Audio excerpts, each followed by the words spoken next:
And good evening, everybody. Welcome to the 2020 high school football season, week number 2.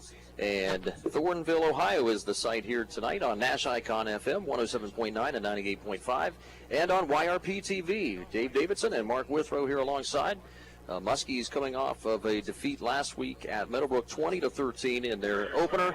And tonight, the Sheridan Generals here, Mark Withrow, another MVL rival come calling again. Sheridan, another impressive start to their season last week. A lot of the games were interrupted because of storms. Sheridan and John Glenn, both of their games were as well. Sheridan with an impressive game finish on Saturday, 55-18 over New Lexington. This Sheridan team, Mark, loaded with talent and mostly loaded with experience too, and we know that just looking at the John Glenn roster as opposed to that, a lot of turnover on Matt Edwards' roster this year for John Glenn. Yeah, no doubt about it. We're looking at Sheridan's going to come back with 8 starters on offense and defense, loaded with upperclassmen, a lot of playing experience from last year. And then John Glenn, on the other hand, playing a lot of sophomores and juniors. They lost a lot last year from their season. And, of course, just the way things have gone, it's been a crazy year. And, we're just looking to see 2 teams. How good is Meadowbrook? They lost a heartbreaker, John Glenn, to Meadowbrook. And, that's the wild card. So we're playing here at Sheridan, even though it's a home game for John Glenn, and that gives them a big advantage. And as usual, Sheridan reloads. They don't really rebuild. Yeah, that is correct. The main part of what, John Glenn and what we're talking about on the turnover category, as far as the roster players this year, almost all of their skill players. Only Noah Wellmeyer, the junior running back, and Brad Barkley's son on the coaching staff, a junior wide receiver, really the only 2 in the skill positions that's returning from a year ago.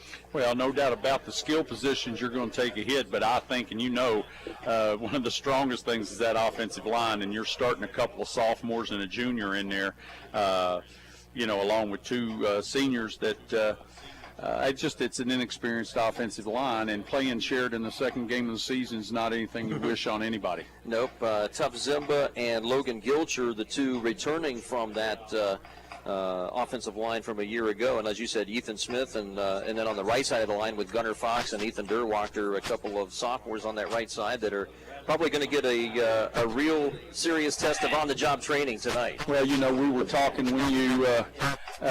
when we were coming up here, and it's going to be a great learning experience for those young football players, but you want them to come out and execute. You don't want to fear the opponent. You just want to respect them and come out and execute and try to get something done. And for Sheridan, they, as you said, they reload. They have a ton of skill positions that are back this year.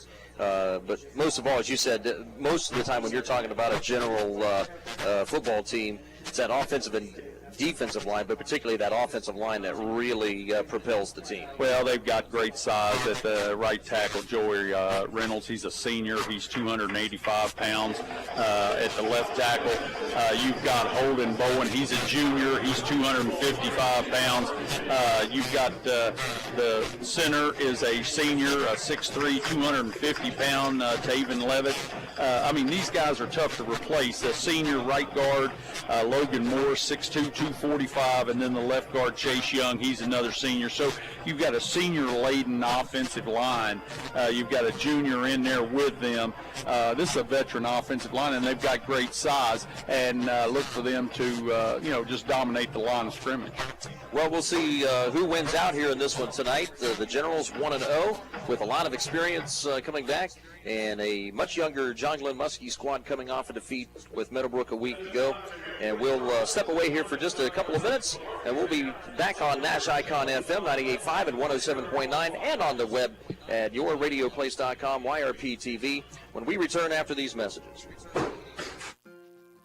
Here at MVHC, we offer adult, dental, pediatric, women's, pharmacy, and transportation services, as well as behavioral health.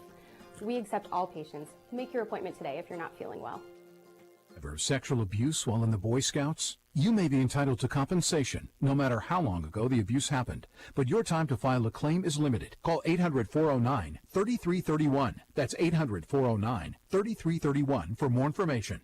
As a result of thousands of victims filing sexual abuse claims, the Boy Scouts have filed for bankruptcy protection, and the bankruptcy court has set November 16, 2020 as the deadline for abuse survivors to file a claim.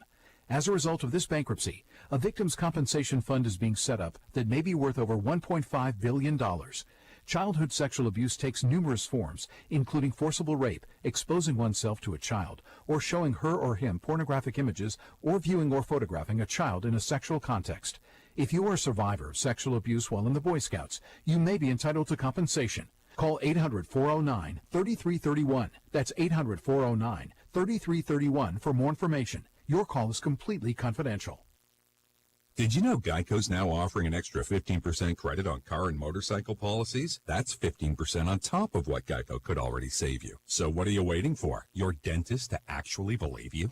And you're flossing every day. Absolutely. Great. And you're cutting down on your sweets? Of course. Wonderful. Then I don't even need to look in there. Great. See you in 6 months. There's never been a better time to switch to Geico. Save an extra 15% when you switch by October 7th. Limitations apply. Visit geico.com for details. Jay Farner here, CEO of Rocket Mortgage. Making the right financial decisions has never been more important. When you turn to Rocket Mortgage, we can help guide you to those right decisions now, when they matter most. Mortgage rates are near historic lows, so now is a great time to call 8338-ROCKET. And if you need some extra money, a cash-out refinance could give you that financial boost you're looking for. Call today at 8338-ROCKET or go to rocketmortgage.com to learn more. Call for cost information and conditions. Equal housing lender. Licensed in all 50 states. NMLS number 3030. In the ABC Sports presents John Glenn High School Football. Tonight's game continues after this. Size of your house, Abels has a cooling option to satisfy your budget and your needs. Give Abels a call and lower your utility bills with a new energy-efficient and ultra-quiet cooling system. Abels Heating, Cooling, Electrical, Refrigeration. One company, one goal, your comfort. Welcome back to Thornville, Ohio. Dave Davidson and Mark Withrow here for Sheridan and John Glenn in week number 2 of what is a shortened 6-week high school regular season. And which means, Mark Withrow, you don't have near as much time as a coach to right the ship. No, that's for sure. Everything's going at top-notch speed around here this 2020 season. And, anything can happen. Football, I've always said, it bounces odd. It's that oblong ball, so anything can happen. This young squad, John Glenn's built up, the last few seasons have been very successful, so they're going to have that. They've got to come after it as though they really want it. And then, of course, Sheridan wants to knock that I can out of them early. If John Glenn can hang around, they've got anything can happen. So, it's just tale of two cities, if you will. Good to see the John Glenn High School band out on the field performing the alma mater and national anthem as well under band director Jonathan Kelsey's direction. They kind of threw us off there, right? So we stood up for the national anthem and they played the alma mater, which I think threw everybody kind of back. But it is a home game for John Glenn. They're just playing it here. John Glenn will be in the white uniforms with the maroon numbers, maroon stripes, and the maroon JG on the helmets for our radio listeners. Sheridan tonight will be in their red jerseys with the black pants and the white numbers, red helmets with the white S along the side. The toss was won by the visiting team, Sheridan. Remember, they're the visitors. They'll be home on the scoreboard here tonight, though, for easy reference for the fans that are in attendance here tonight. And our clock keepers. and the radio and web stream announcers as well. Let's take a look here, Mark Withrow, at the John Glenn starting offense. Okay, we're going to look at the starters for John Glenn Little Muskies. First, we'll start at center, Logan Gilcher, 5'10", 220-pound senior. Left guard, 5'9", 200-pound senior, Ethan Smith. At right guard, number 55, Gunnar Fox, a 6', 230-pound sophomore. Right tackle, 5'11", 200-pound sophomore, Ethan Gerwacker. Left tackle, a 6'1", 215-pound junior, Tough Zimba. At one wide receiver, Blade Barclay, a 5'10", 160-pound junior. And at the other wide receiver, Ryan Russell, number 4. At quarterback will be Brad Morgan, 6', 185-pound junior. At running back, Noah Wellmeyer, 5'7", 160-pound junior. Anthony Perkins, number 19, is actually, we saw him without a jersey. We're trying to check that to clarify to see if he's going to be playing. He normally is in the lineup somewhere.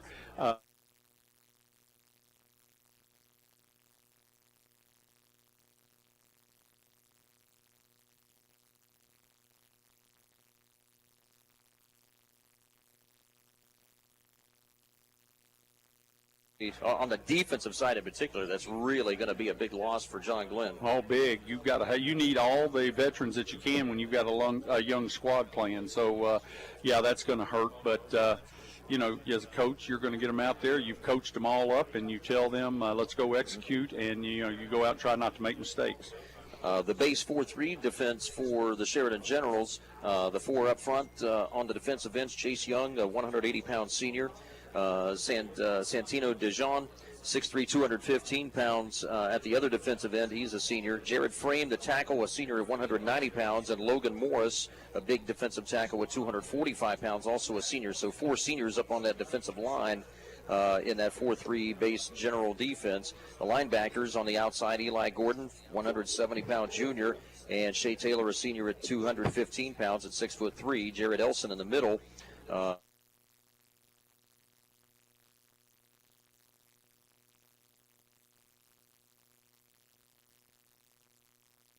Junior, and Logan Raft, that's 6'3", 190 pounds, another senior. Seniors all through the safety section as well. We'll see Jordan Barnett, 5'9", 185 pounds, and Landon Russell, a senior free safety at 6', 175 pounds. And the nickel back for the Sheridan defense, 6', 200. 180-pound senior Nate Johnson. Of course, we will be calling his number at the quarterback position on the offensive side. Yeah, it's here come the Generals on the field, as you can hear tonight. Of course, they have a sizable difference in the crowd being here at their own place. And spotted crowd by John Glenn, only allowed 2 tickets per athlete and band member and cheerleader and what have you, but still well represented. And Sheridan tonight had 3 vouchers for each of the players, cheerleaders, and so on. As much, I think, spotted on both sides. Yeah, it is. Yeah. And with the game being up here at Sheridan, it was actually good for both schools, for both sides, able to get, just with the seating capacity of the stadium here, was able to get more people here at the game to watch the game. So those that are here, we're glad. We're also glad for those of you watching us on YRP TV and on Dash Icon FM on our radio dial at 107.9 around Cambridge area, and in Zanesville and beyond, 98.5. Teams taking the field right now. Mateo Smith will be calling his name at kicker here tonight. Noah Wellmeyer will be deep to receive along with Blade Barkley for the Muskie return team. And it'll be Logan Rampt set to kick it off here from the 40-yard line. Muskies will travel right to left here in this first quarter. Absolutely gorgeous night. Isn't it great to come out here to an early season football game and not be perspiring before kickoff? Yes. So we're getting ready to start this season. Before they kick it off, I got to tell you, it's interesting watching the band get seated. John Glenn's director is seating his people socially distancing.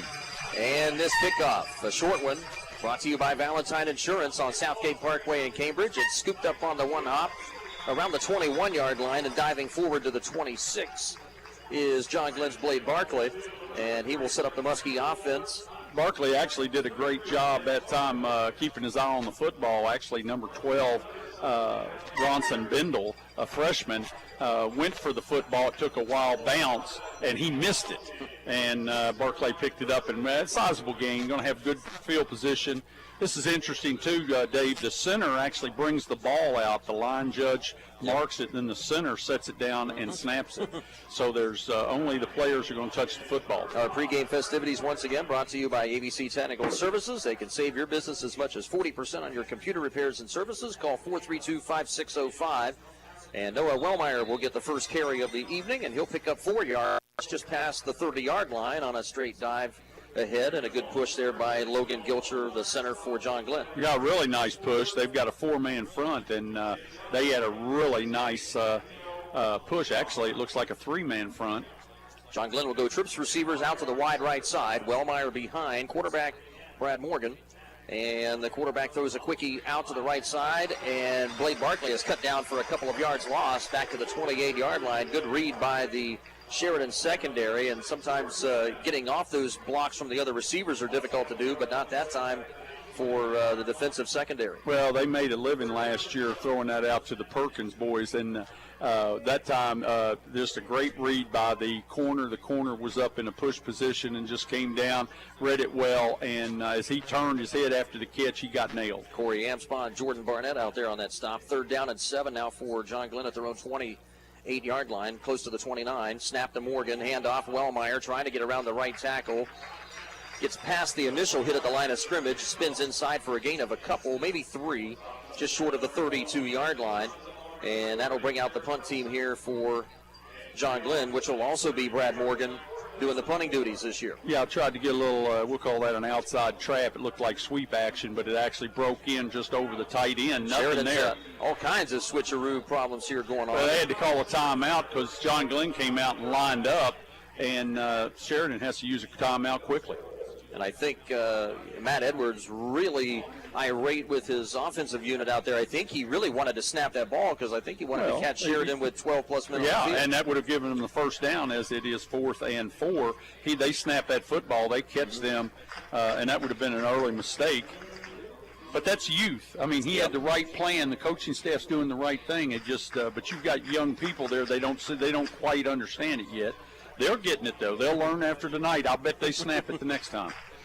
Landon Russell will be probably the deep man here to receive the punt, as Sheridan is going to respect John Glenn, showing a go-forward formation. Remember, here with the 4 wide quarterback's the receivers. punter. Yep. And Morgan now claps a couple of times. Now they're going to set up in a little quick kick formation. Morgan drops back about 7 yards. Oh. I think early movement by John Glenn. Yeah, John Glenn's going to move that time. The defensive tackle moved at a step, and lack of discipline. That's that youth again. They flinch there on the offensive line, and that's going to drive them back. Now the real punt team comes in. So 4th down and 10 now for John Glenn. Just a minute and a half gone in this first quarter. They're trying. Look, they're hurrying up again. You're going to catch if they snap it. Yeah, they're going to catch them if they snap it. And they're trying to. Yeah, there's a penalty. There will be 12 men on the field. Short punt by Morgan. It's downed at the Sheridan 46-yard line, but this will probably give John Glenn 5 more of the 5 yards that they just lost a moment ago back. Well, I think, and they're going to get to repunt it. That's a mental error by Sheridan, getting on and off the field too slow. And but I got to tell you, even the youth of John Glenn, they just they almost didn't get that snapped in time. One player is all they caught on the field. There were about 4 or 5 at one time. Now here they're going to try it again. John Glenn's going to quickly get set. John Glenn's got a mass of people and switching units. Now they're going to bring their starting offense back out onto the field now on 4th and just less than 5. They're going to show 4 wide receiver formation here as Brad Morgan, the quarterback, looks to the John Glenn sideline for the play. Sheridan still having to respect John Glenn potentially going for it here. It's a smart play because John Glenn's got a lot of time to work with here. Landon Russell is the deep. They've got a cover. Man back for Sheridan. Now Morgan will take a couple of steps back, and he will get a quick punt off. This will go end over end as they kick it away from Russell. Bounces at the 45 of Sheridan and then bounces backward and down to around the 40 of the Generals. Good field position here for the Sheridan General offense to start on their opening drive of the game. Just 2 minutes and 3 seconds gone, and still no score here from Thornville. About a 30-yard punt. There's some good gamemanship going on there by Coach Edwards and Sheridan, and about caught them in some careless mistakes Sheridan early offense on. Yeah, looks like this. Holden Bowen, Chase Young, Taven Levitt, Logan Morris, and Joey Reynolds across that front line, left to right. Wide receivers, Logan Raft lined up wide to the left side on the wide side of the field. 2 other receivers to the right side. Landon Russell, one of those, and he takes the quick. I think he dropped it. The quick hitch pass, and he did. He got a good hit knocked out of there by corner Ryan Russell, who delivered a lick to the back of Russell to knock that ball free, and it'll go incomplete. Well, and that was second and 10. Little hitch pass that time, very well played by the corner Ryan Russell. He's a junior, 5'8", 145.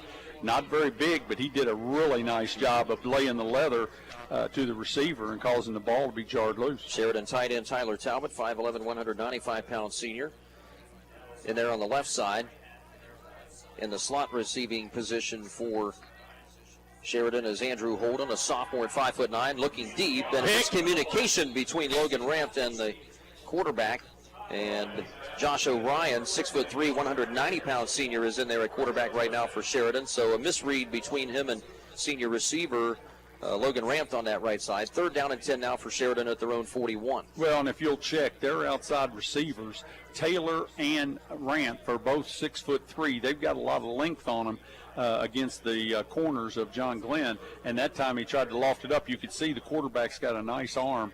And that was just a miscommunication. The receiver was running about 3/4 speed. Taylor is in there now as the 4th receiver in the slot. And 4 wides on 3rd and 10. Looking for the post. Good protection by the quarterback, O'Ryan. He'll come back to the football. That's caught by Shea Taylor, the senior receiver. Only a gain of about 5, just short of the 46-yard line. And so good coverage down the field by John Glenn. Only a 3-man rush there, Mark Withrow, and good coverage down the field may force Sheridan to punt it. Well, he was looking for the skinny post, and the safety didn't move. The safety stayed there, so he was covered. It's interesting because they had one-on-one coverage at the top of the field, and he never even looked that way. Everything was to the right side. Here's the punt formation back for John Glenn, number 9. 8:55. Yep, 8:55 remaining first quarter, still no score, and a booming punt by Jason Munyon back to the 15-yard line, and a good return for Blade Barkley, and he's up to the 30-yard line, so a return of about 15 yards. Fine return there out of the junior wide receiver, and gives the Muskies respectable field position here on their second possession of the game. 8:43 to play first quarter here from sunny Thornville, and no score. Yeah, you're going to have to check me on these numbers because that time I thought it was number 9. It was number 3, Barkley, and he did a nice job. Great field position for John Glenn to start your second drive.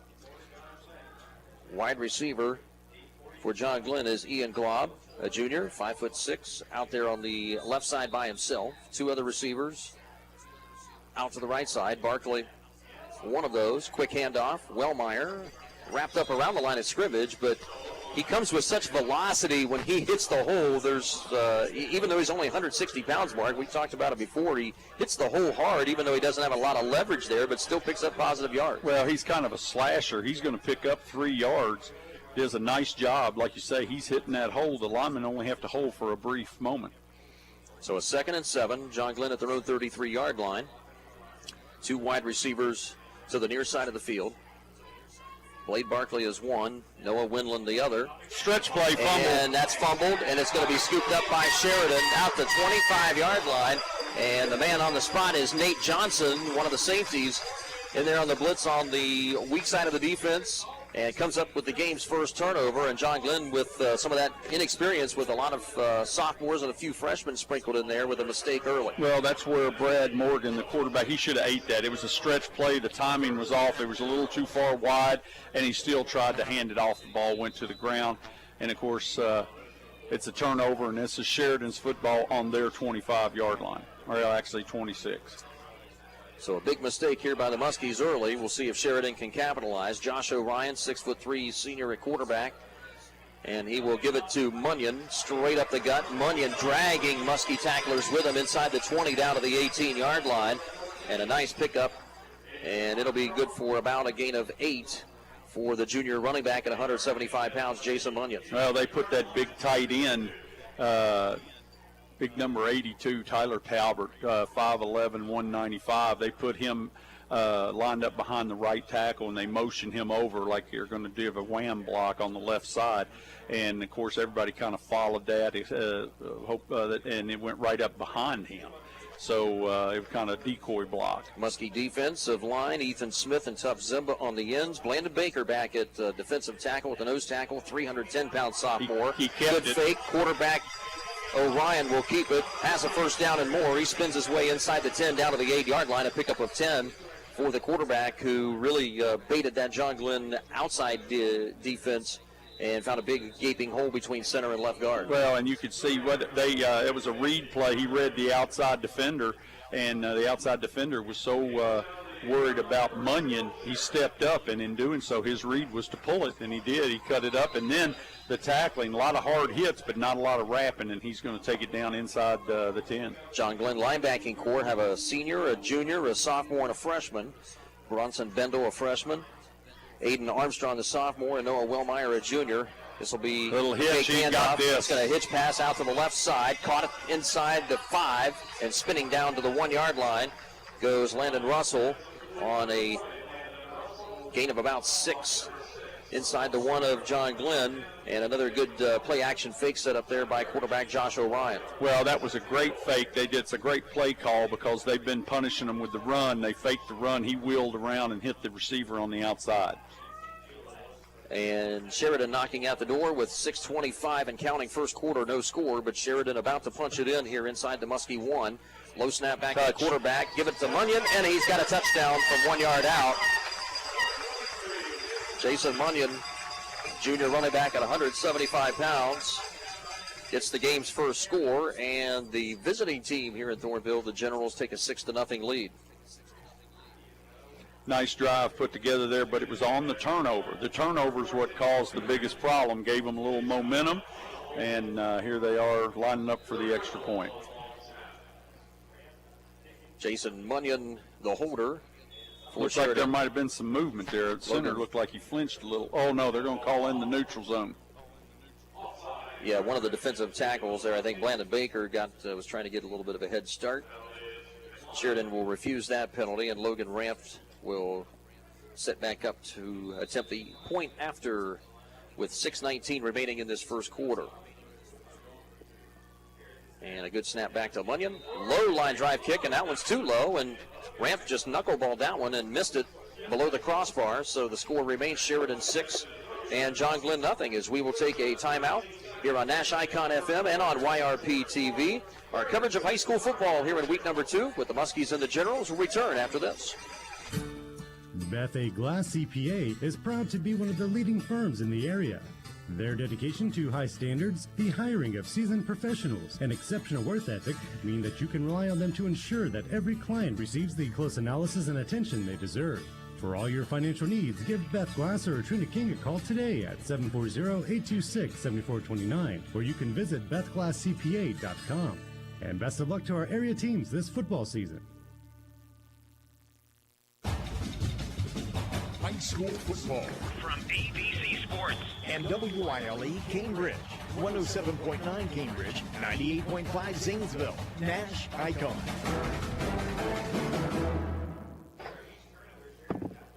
Back to Thornville, where the Sheridan Generals, with a lot of senior experience, have a 6-0 lead thanks to the fumble by John Glenn at their own 25-yard line. Line drive kickoff, sponsored by Valentine Insurance on Southgate Parkway in Cambridge, is fielded by Blade Barkley. He'll scamper up between the hashes, dives forward ahead of the 30-yard line to the 31. And similar starting position as the last drive for John Glenn. Right now, the Muskies still looking for its initial first down of the game. Yeah, that's, nice job defensively. They had the turnover, and Sheridan capitalizes on it, but John Glenn's been keeping them on their heels. That's just exactly what Sheridan needed. Now the missed extra point gives John Glenn a little hope now if they can just get some first downs. Brad Morgan, junior quarterback at 6 foot 185 pounds, has 3 receivers, 2 to his right side. He will take the snap, tuck it in, start it outside left, and then finds a little nook inside and picks up a yard or 2 just short of the 33. That was get a yard. Yeah, a little confidence builder there for the quarterback. He might have been a little shaken after that turnover. Noah Windland and Barkley are out wide right with Ryan Russell to the left side. Another straight-ahead handoff. Wellmeyer picks up a couple, gets just short of the 34-yard line. We'll give him 2 on the carry. 3rd and 7 coming up for the Muskies with approaching 5.5 minutes of this first quarter, and the Generals with a 6-0 lead. Yeah, not much happening up there. Both teams are playing this 35 defense, the 3-down linemen. Of course, you've got the veterans here for Sheridan, and these young linemen have to figure out a way to get some movement up front. Two receivers wide to the right side, and Windland to the left side. Handoff, Wellmeyer breaks a tackle from behind the line of scrimmage. Boy, he is like a slippery eel out there trying to tackle him, and Wellmeyer does well to get ahead of the line of scrimmage and nearly picks up a first down as he's a yard short at the 40-yard line around the right end. Well, and this is where the games that Edwards plays on the punt team are going to pay off, because you're 1 yard away. So the little movement and shifts and line up his offense and stuff like that, they have to play it safe, because you don't ever know where they're going to snap it. You're almost at midfield, and you're a yard, less than a yard short of the first down. Right now, Lemuski showing 4 wide receivers as Morgan sets up in the pistol behind center. Logan Gilcher 5 yards back. They will snap it and try to get the first down. Wellmeyer escapes one man. I don't think he got it. He is his. Oh, the mark. No, they're giving it to him. Got him to the 41-yard line. And they're going to say first down with that forward progress at the very last moment before he was both strangled by 3 generals. Both the line judges came in and marked it right at the marker, so I didn't think he made it, but they had a better viewpoint, I guess. Here we go. Nice call by the Coach Edwards and his staff. 3 wides out to that short right side. And Ryan Russell to the left side all by himself. A handoff around the right end goes Wellmeyer again. Hit at the 43 and carries Generals forward to the 44. Picks up 3 more yards on first down and 10. As the Muskies have picked up their first down of the contest. We're under 4 minutes to play in the first quarter with the Generals up 6-0. Wellmeyer just seems to have that second gear. That time he was kind of a little, again, it's almost like a half sweep there over the tight end, and or where the slot or tight end would be, and then he just goes into a different gear after he gets the football. He sees and then attacks. 3 wides out wide left. Morgan claps twice, takes the snap, gives it to Wellmeyer again, straight ahead. Nice job tumbling over the pile, but his knee touched down, I think, at the last moment there, right as he got to the pile. Picks up a couple yards, even though he got out to the 49. They're going to mark it back to the 47, and it'll be third down and a long 3 yards. Yeah, really, they're running right at the teeth of the defense here every so often, just to keep them honest. Under 3 minutes to go, first quarter. Muskies down by a touchdown, and at their own 48-yard line. They spread this defense out like crazy. Nathan Walker and Noah Windland out wide to the left side. And the snap to Morgan, giving it to Wellmeyer. Wellmeyer is bottled up behind the line as a host of Sheridan Generals were there. Eli Gordon was one to penetrate in and really bust up the play along with linebacker Shea Taylor. That was the play that they fumbled on the last series.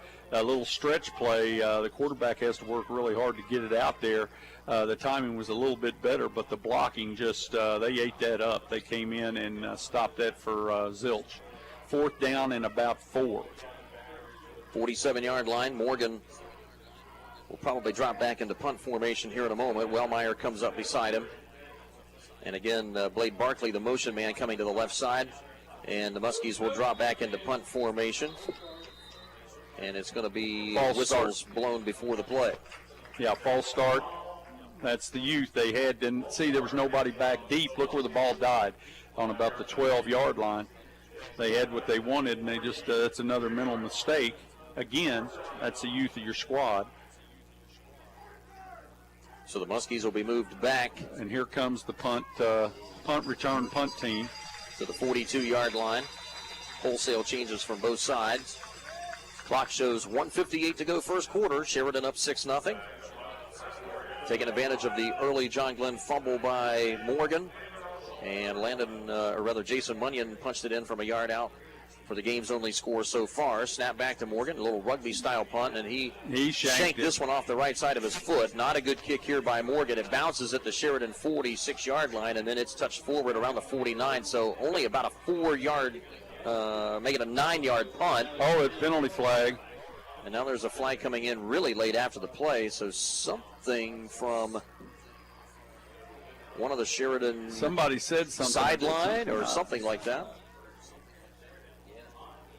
They're going to say illegal participation. That's what I thought he said. Is that the signal? Oh, he must have counted 12 players? I don't know. Wow, they're going to get a chance to punt it again?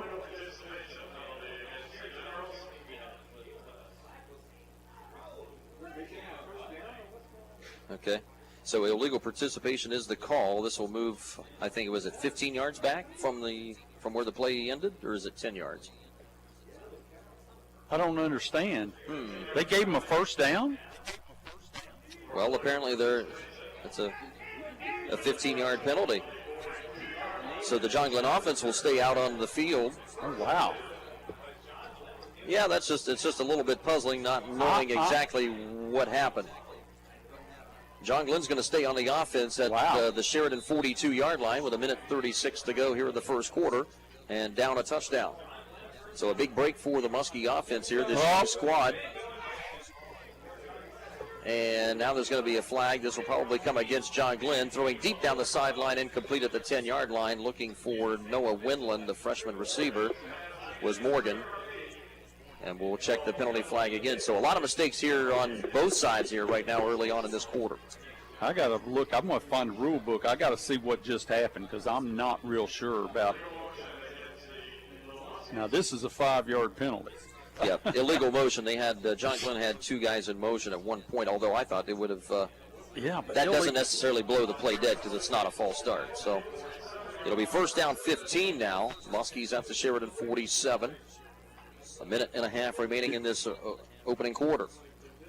Morgan claps, gives it to Wellmeyer around the left side, finds a hole, and gets the penalty yardage back as he dives forward to the 42-yard line, bringing up a 2nd and 10. And they're in around the tackle was Nate Johnson and defensive end Chase Young. Like an outside belly play that time. He stuffs it, and he's trying to get width, giving angles for blocks up on the front. And a nice pickup, 2nd down and 10.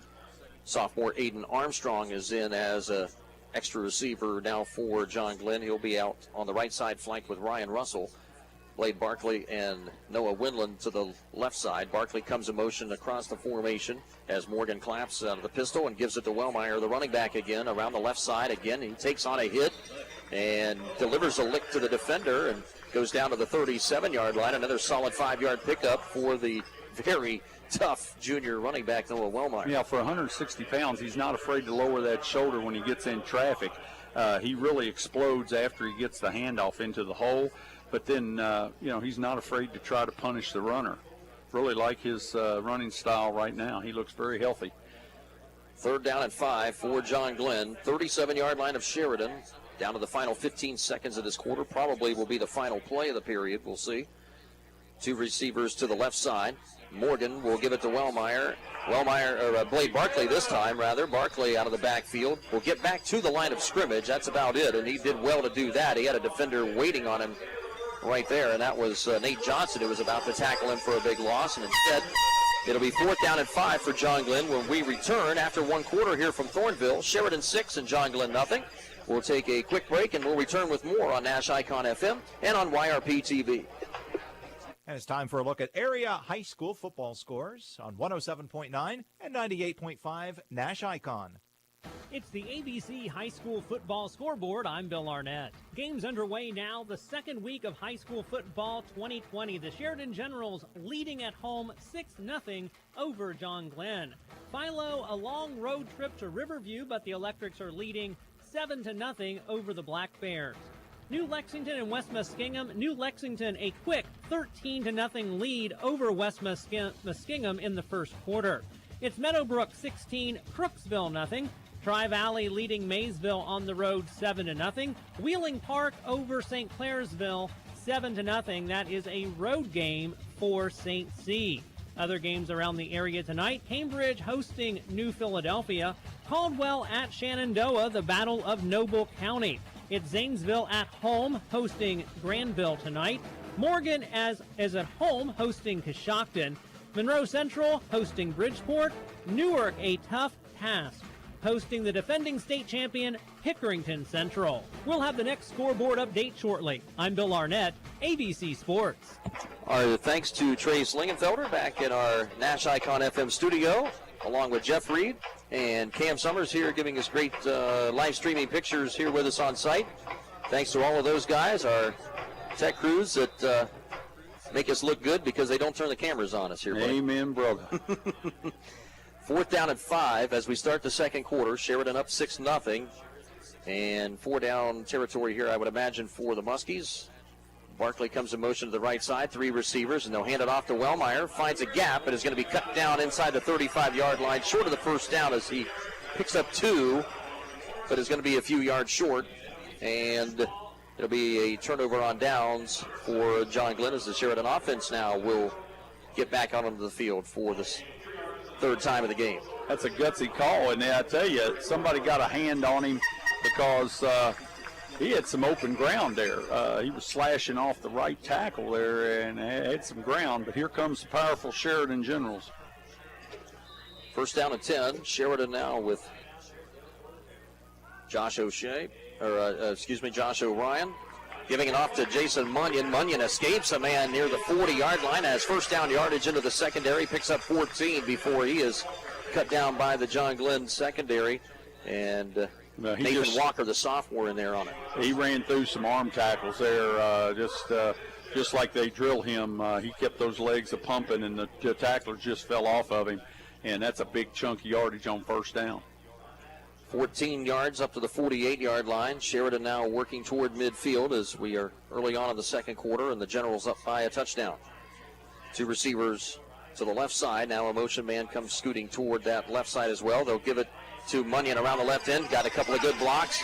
Escapes a man at the 42, down the sideline to the 35, inside the 35 to the 30, and tackled there by John Glenn's Bronson Bendel, the freshman, in the secondary for John Glenn, but another big gain of 18 yards for the running back Munyon. Well, 14 and 18, it looks like Sheridan's running game's taken off, all because we had a great reach block here on the backside. The tight end just got a great block on the outside to create the junction, and he was off to the races. Make that a gain of 22 for Munyon on that at the 30. Munyon again, this time traveling around the right tackle. Scampers about 4 or 5 yards down the field before he's touched it inside the 25 to the 24. Another pickup of 6 for junior running back Jason Munyon. Munyon right, Munyon left, Munyon right again, and just the offensive line's taking control, and Munyon's running up in there like the back that we know he is. He's a junior, he's 175, and he can get after it. And he punishes you at the end of the run. Mm-hmm. 4 wide receivers for quarterback Josh O'Ryan. And O'Ryan waiting for it out of the pistol, gives it straight ahead this time to Munyon. Takes a hit at the 22-yard line. Cut down by defensive lineman Ethan Smith, but a 1st down carry of close to 5 for Munyon down to the 19. Yeah, they just, that time you could just see wall of red push John Glenn backwards, and they're just grinding it out. 14, 22, 6, and 4. Under 10:30 remaining second quarter. Sheridan 6, John Glenn nothing. We're in Thornville.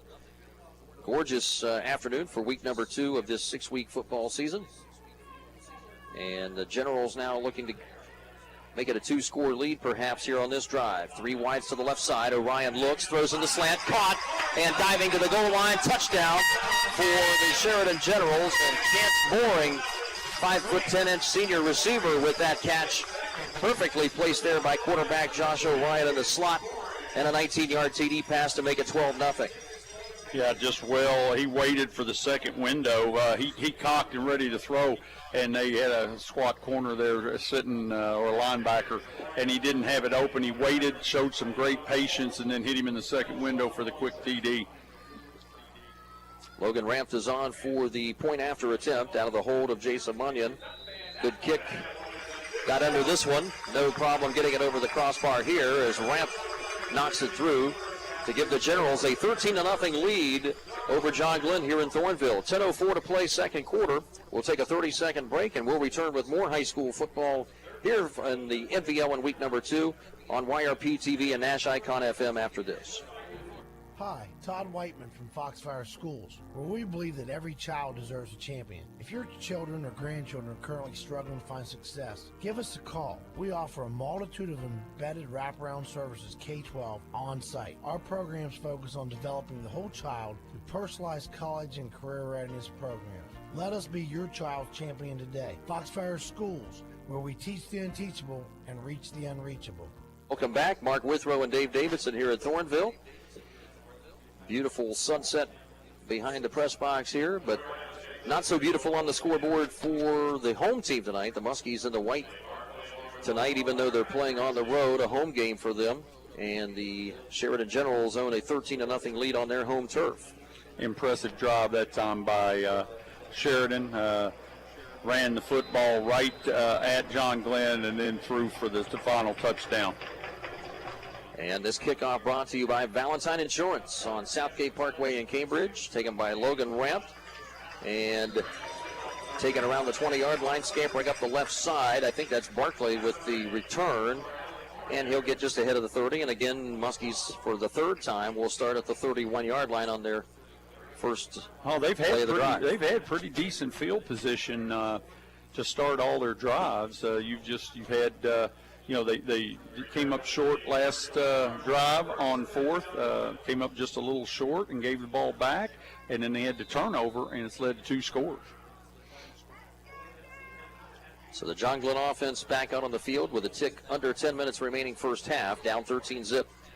And a low snap to Morgan. Will give it, fakes it to Wellmeyer, keeps it himself, and will scamper around the left side for a gain of 3 before being wrapped up by cornerman Corey Amspot.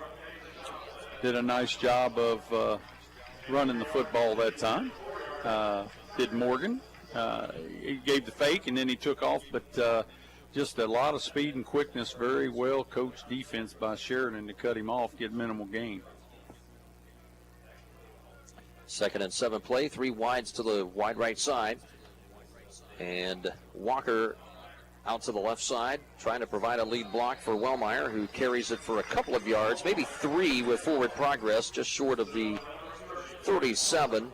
It'll be a long third and, call it 4 yards for the Muskies. Well, just they're starting to overwhelm the young John Glenn defensively, getting a lot of people to the football, even with the speed of Wellmeyer. He couldn't get the corner. Muskies will split the receivers, 2 on each side. And Morgan looking with some good protection, throws a quick middle screen to Wellmeyer, and Wellmeyer in some traffic right there. Maybe just was looking upfield a little bit too soon before he had his mitts on the football. Well, there's a lot of traffic here, trying to get a middle screen, and it was well read by Sheridan's defense. A lot of traffic. I don't think he can play any shenanigans here. He's got to punt it away, and they need a good punt. You can't have a 9-yard punt. That's not with this outfit. Sheridan will capitalize. So 4th down, 4 yards to go. Muskies outside their own 37. And Morgan to punt it away for the 3rd time here today. And a good snap back to Morgan as he takes a couple of rugby steps. Gets a nice punt away this time. A floater that bounces at the Sheridan 30. Takes a John Glenn bounce backward another 10 yards and will be down just inside the 20-yard line.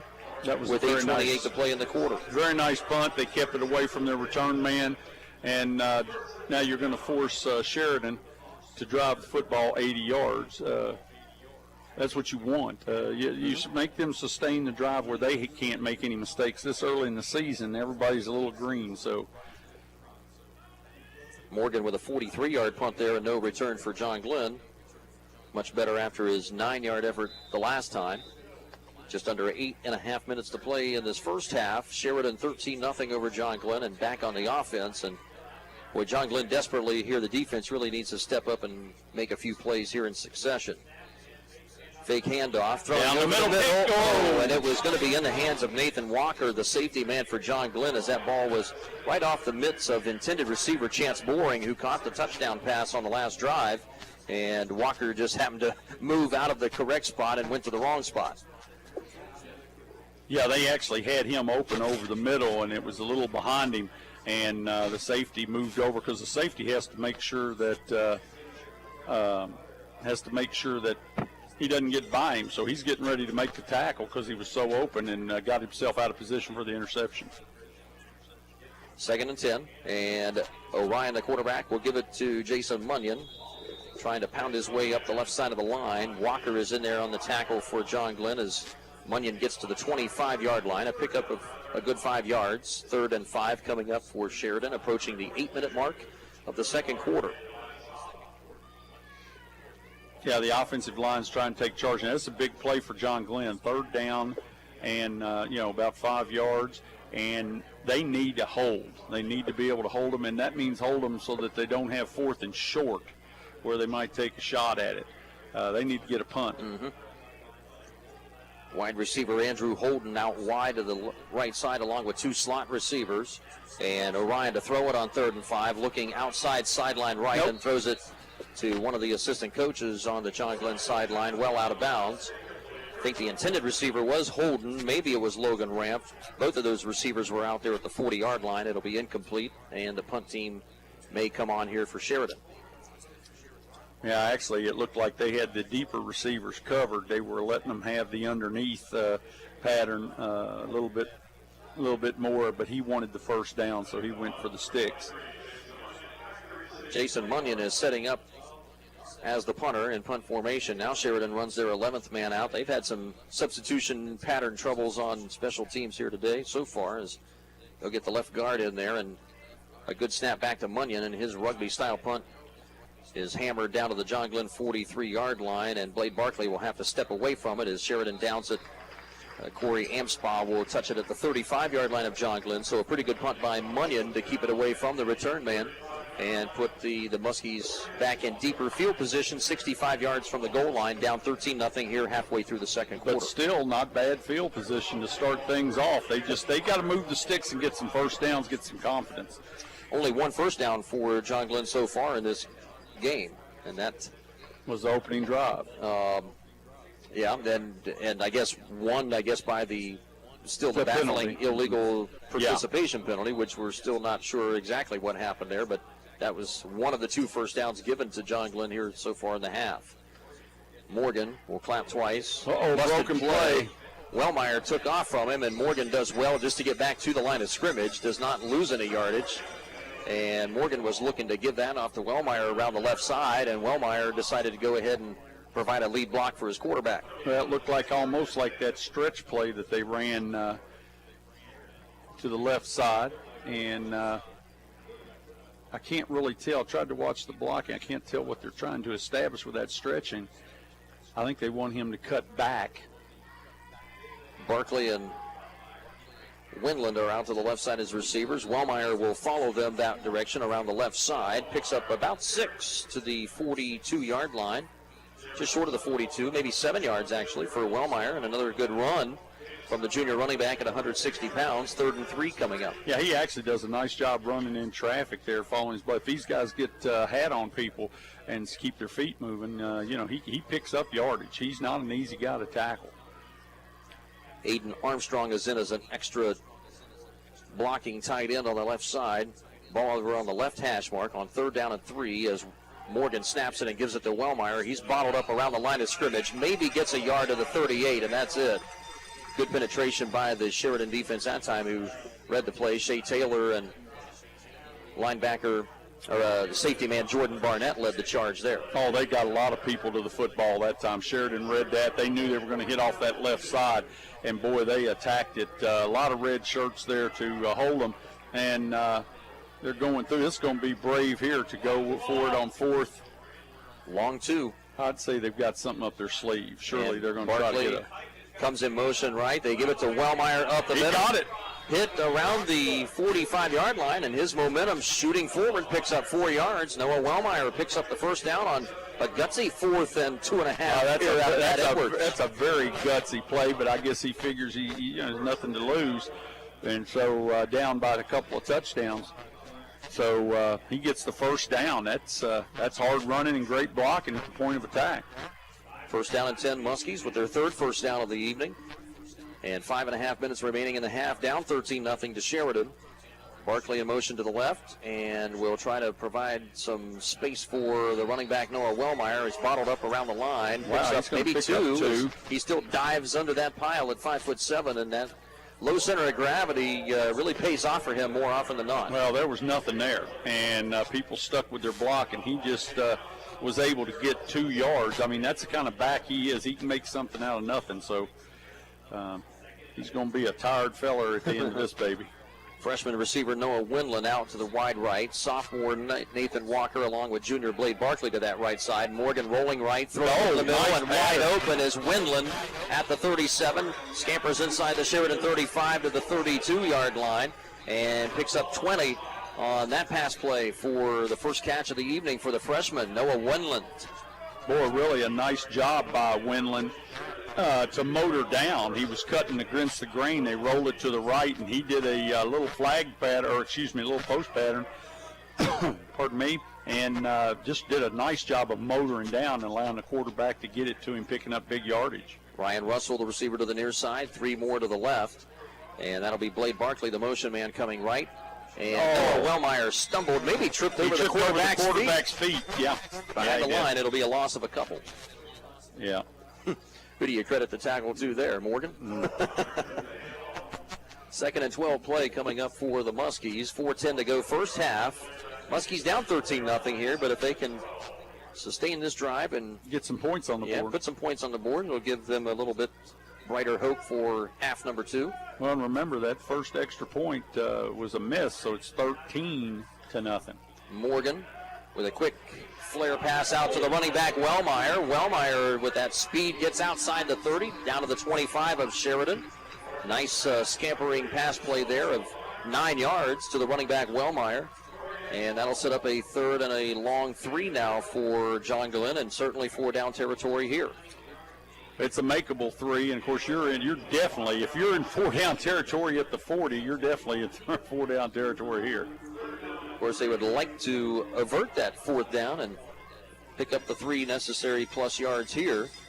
We'll see what Matt Edwards and the offensive staff have up their sleeve. Windland, Nathan Walker, and now receiver Gates Thompson is in there in the slot to the right side, and John Glenn will have to burn one of its timeouts.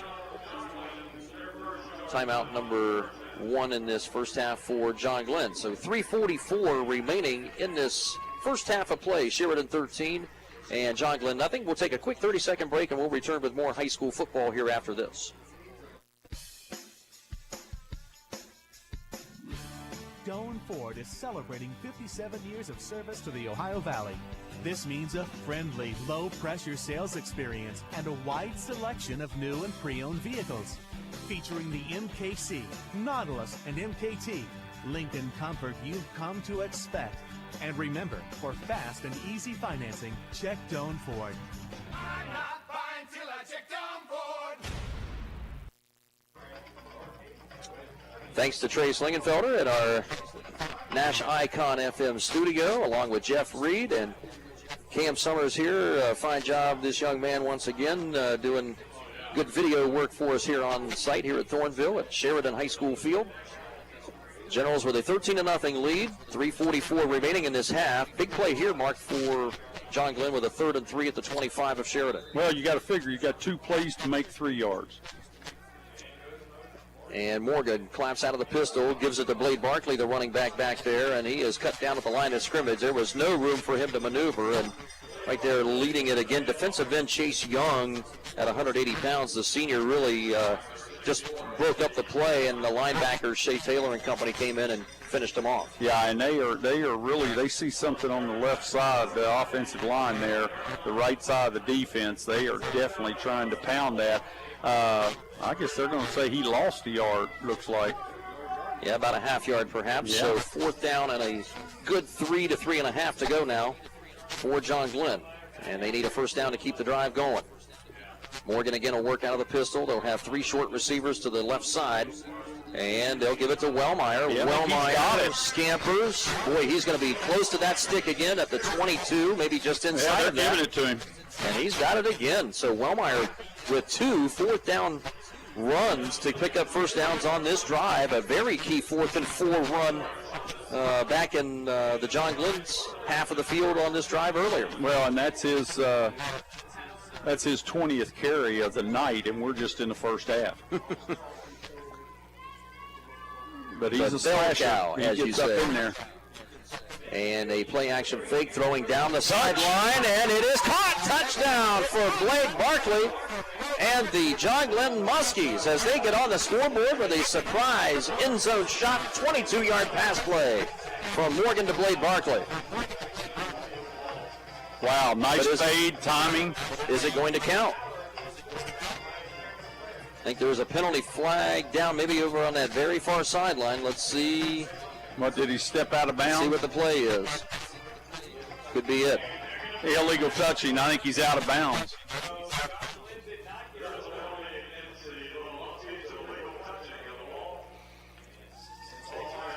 So Barkley, as he made his move around the defensive back there, Mark must have apparently stepped out on of that bounds. sideline. Yep. Oh, do you have any white out? Well, that was a great football play, but he must have stepped out of bounds, and so they're going to bring that baby back, and so that's what, 5 yards and a loss of down? Yeah, and or maybe not a loss of down. Okay, first down 15. It's not a loss of down, it's too bad because that was well set up. That was a fade, very well timed, and but a little too tight to the sideline. Beautifully thrown ball by Morgan too. 2:36 remaining first half. First and 15 now as the 22-yard touchdown's wiped out with the penalty. And they'll give it to Wellmeyer again around the right end. He is tripped up. Good penetration again back there. Jordan Barnett, the safety, blitzed inside Mark and really busted up Wellmeyer's path as he was trying to get outside right. Well, the pulling lineman just couldn't get to him that time. It was a great defensive effort. They shut it down, and that's going to bring up second and big-time yards. Second down, 16, a loss of a yard on the play for Wellmeyer. Approaching the 2-minute mark of this second quarter, 13-0 Sheridan, as John Glenn has really, if nothing else on this drive, Mark, has kept the football away from the Sheridan offense here for a good while. Yeah, and they've worked really hard. A couple of fourth down plays. Morgan will give it a hit. Oh, there's nothing there. Wellmeyer straight ahead, but nothing to do, and maybe got back a yard that he had lost on the previous play. It'll be third down and 15, and again, at Sheridan front three really digging in right now as Logan Morris was in there to bust that all up. Well, Sheridan dodged a bullet, and they know that, and so they have upped their game here, and this is a big third down.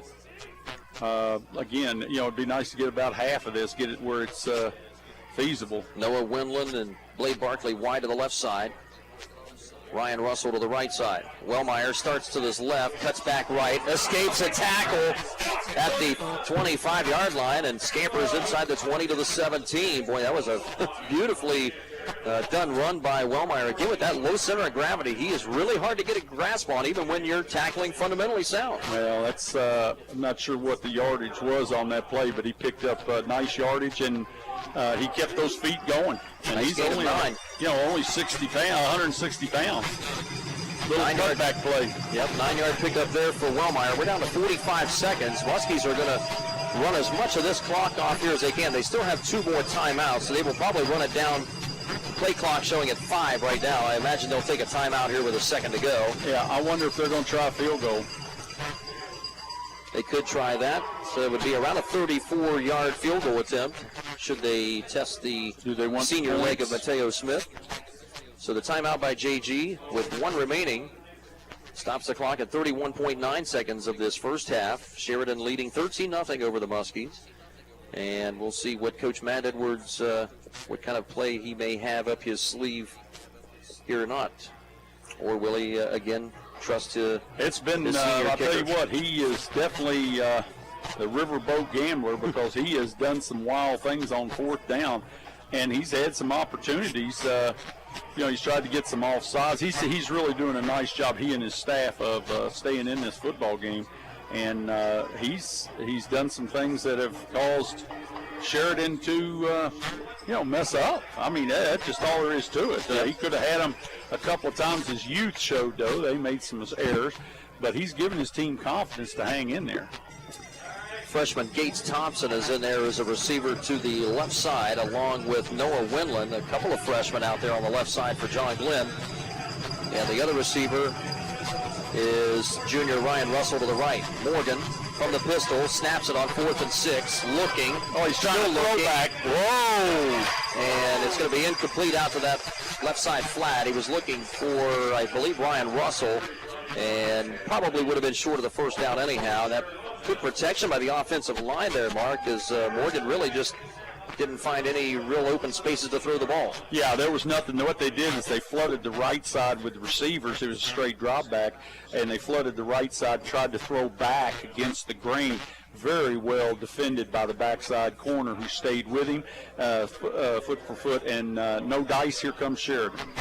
26.4 seconds remaining. 13-0 lead for the Generals. We'll see how. Who do you think's going to get it? I think Munyon, and he will. And Munyon has a gaping hole up the middle. Escapes to the 30, 35. Down to the 39-yard line goes Jason Munyon. He's going to be a timeout. Just over 19 seconds remaining. Second timeout taken by Sheridan. And that'll be solid gain of 20-plus for Jason Munyon.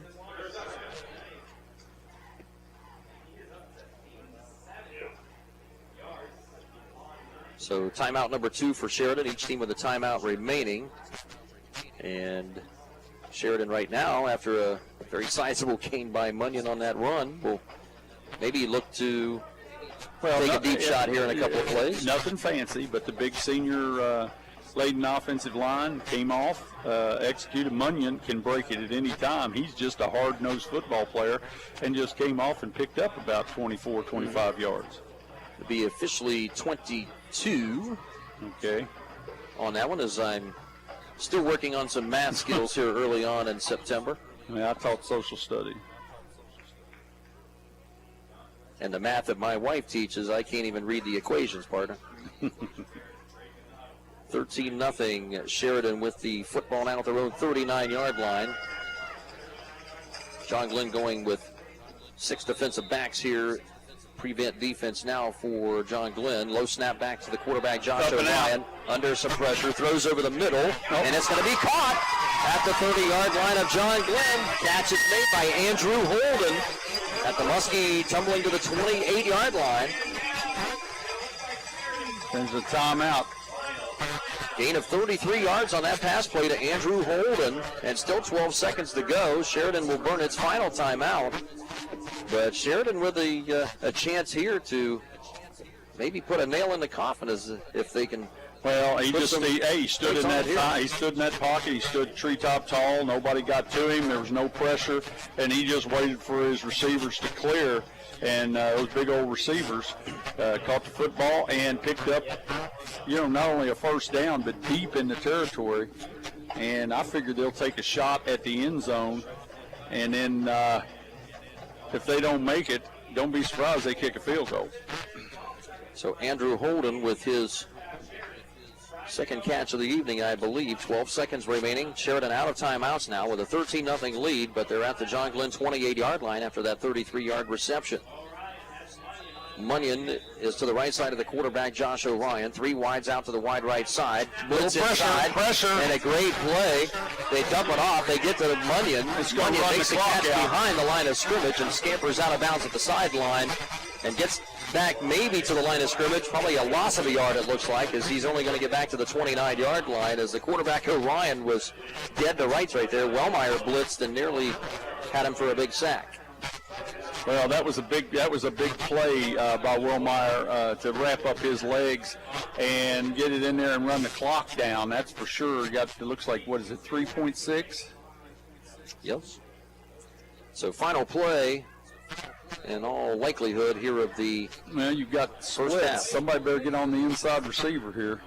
4 wides, 2 to each side for quarterback Josh O'Ryan. They're playing umbrella coverage. And some early movement. I think one of the receivers out there on the right side moved early. Got a jump, kind of a CFL start to that pass play.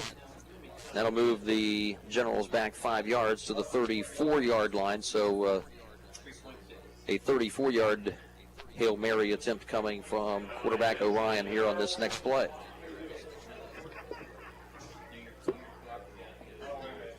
And it looked like they might have been trying to run a draw play to Munyon. That's interesting.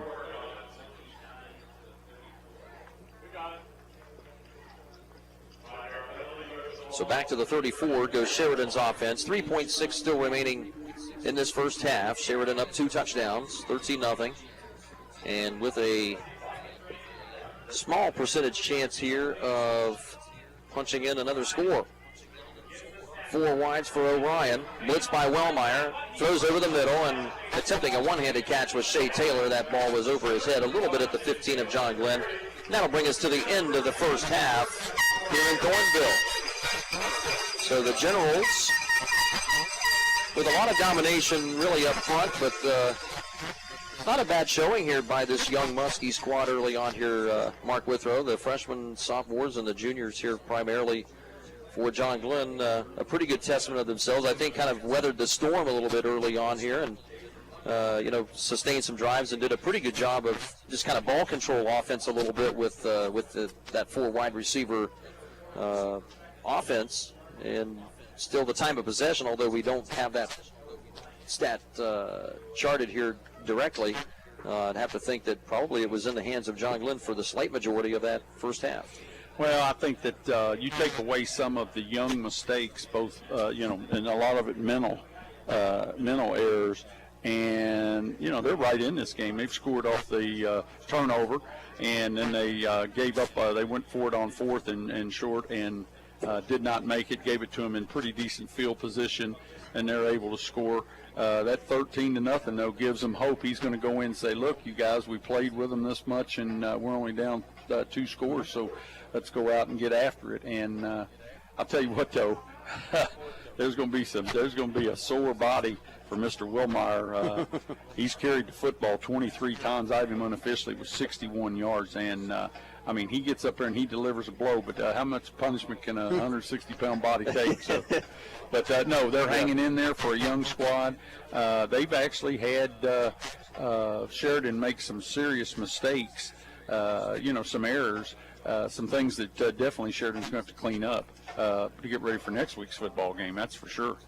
So your halftime scoreboard update brought to you by Nash Icon. Advertise your business on the hottest new country station in Cambridge and Zanesville. Call 432-5605 or 432-5606. And that scoreboard update, Sheridan 13 and John Glenn nothing. We're going to go to our ABC Communications studios back at Nash Icon FM. A scoreboard update, score tracker update coming from Trace Lingenfelder back there. We'll have our Ohio News Network halftime feature for our radio listeners. And we'll be back here at Thornville at Sheridan High School Field with the Generals up 13-0 here at halftime. Surgeon Construction is leading the way in commercial and industrial construction. This is Jason Emsch, and we are committed to providing exceptional construction experience from pre-construction through project completion. Our success is measured by exceeding our clients' expectations. See our past and previous projects at Cambridge YMCA and New Educational Center at Jurassic Park and FMJ Shooting Range, just to name a few. Find us online at surgeon.construction and like us on Facebook. Surgeon Construction. We'll take it from here. What is a cooperative? A cooperative like Guernsey Muskingum Electric is your local rural electric provider. The owners are not investors on Wall Street. They are actual members using the electricity. Decisions are made by local directors who know, listen, and care about their neighbors. A cooperative is not driven by profit or stock prices. Instead, they are driven by providing safe, reliable electricity at a reasonable price. That's the cooperative difference. Guernsey Muskingum Electric, your touchstone energy cooperative. Here at MDHC, we offer adult, dental, pediatric, women's, pharmacy, and transportation services, as well as behavioral health. We accept all patients. Make your appointment today if you're not feeling well. I was sitting in my car, and it wouldn't start. I lifted the hood, and the engine was falling apart. What would I do? My eyes filled with tears. Then on the radio, I heard of West 40 by Pay here, where for a little money down and a little each week, I could have a car, nice, shiny, and sleek. So I walked in the door, and I put the money down. Now I got a nice car that I can drive around. West 40 by Pay here will help rebuild your credit. The corner of Dewey and Route 40 in Cambridge. Don't you forget it. West 40 Auto Sales, corner of Route 40 and Dewey Avenue in Cambridge, is home of a guaranteed credit approval, with most loans approved while you wait. Go to their website to fill out an online loan application, west40autosales.com. You'll also find their weekly special listed there. At U.S. Bank, we salute the spirit of teamwork.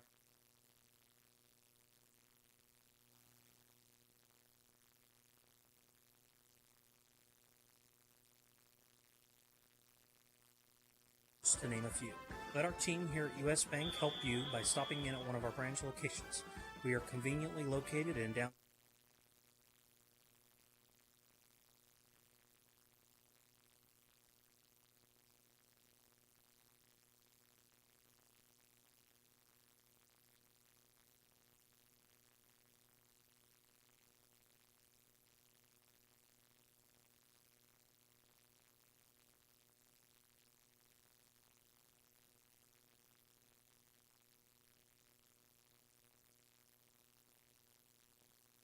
ORMC.org to learn more.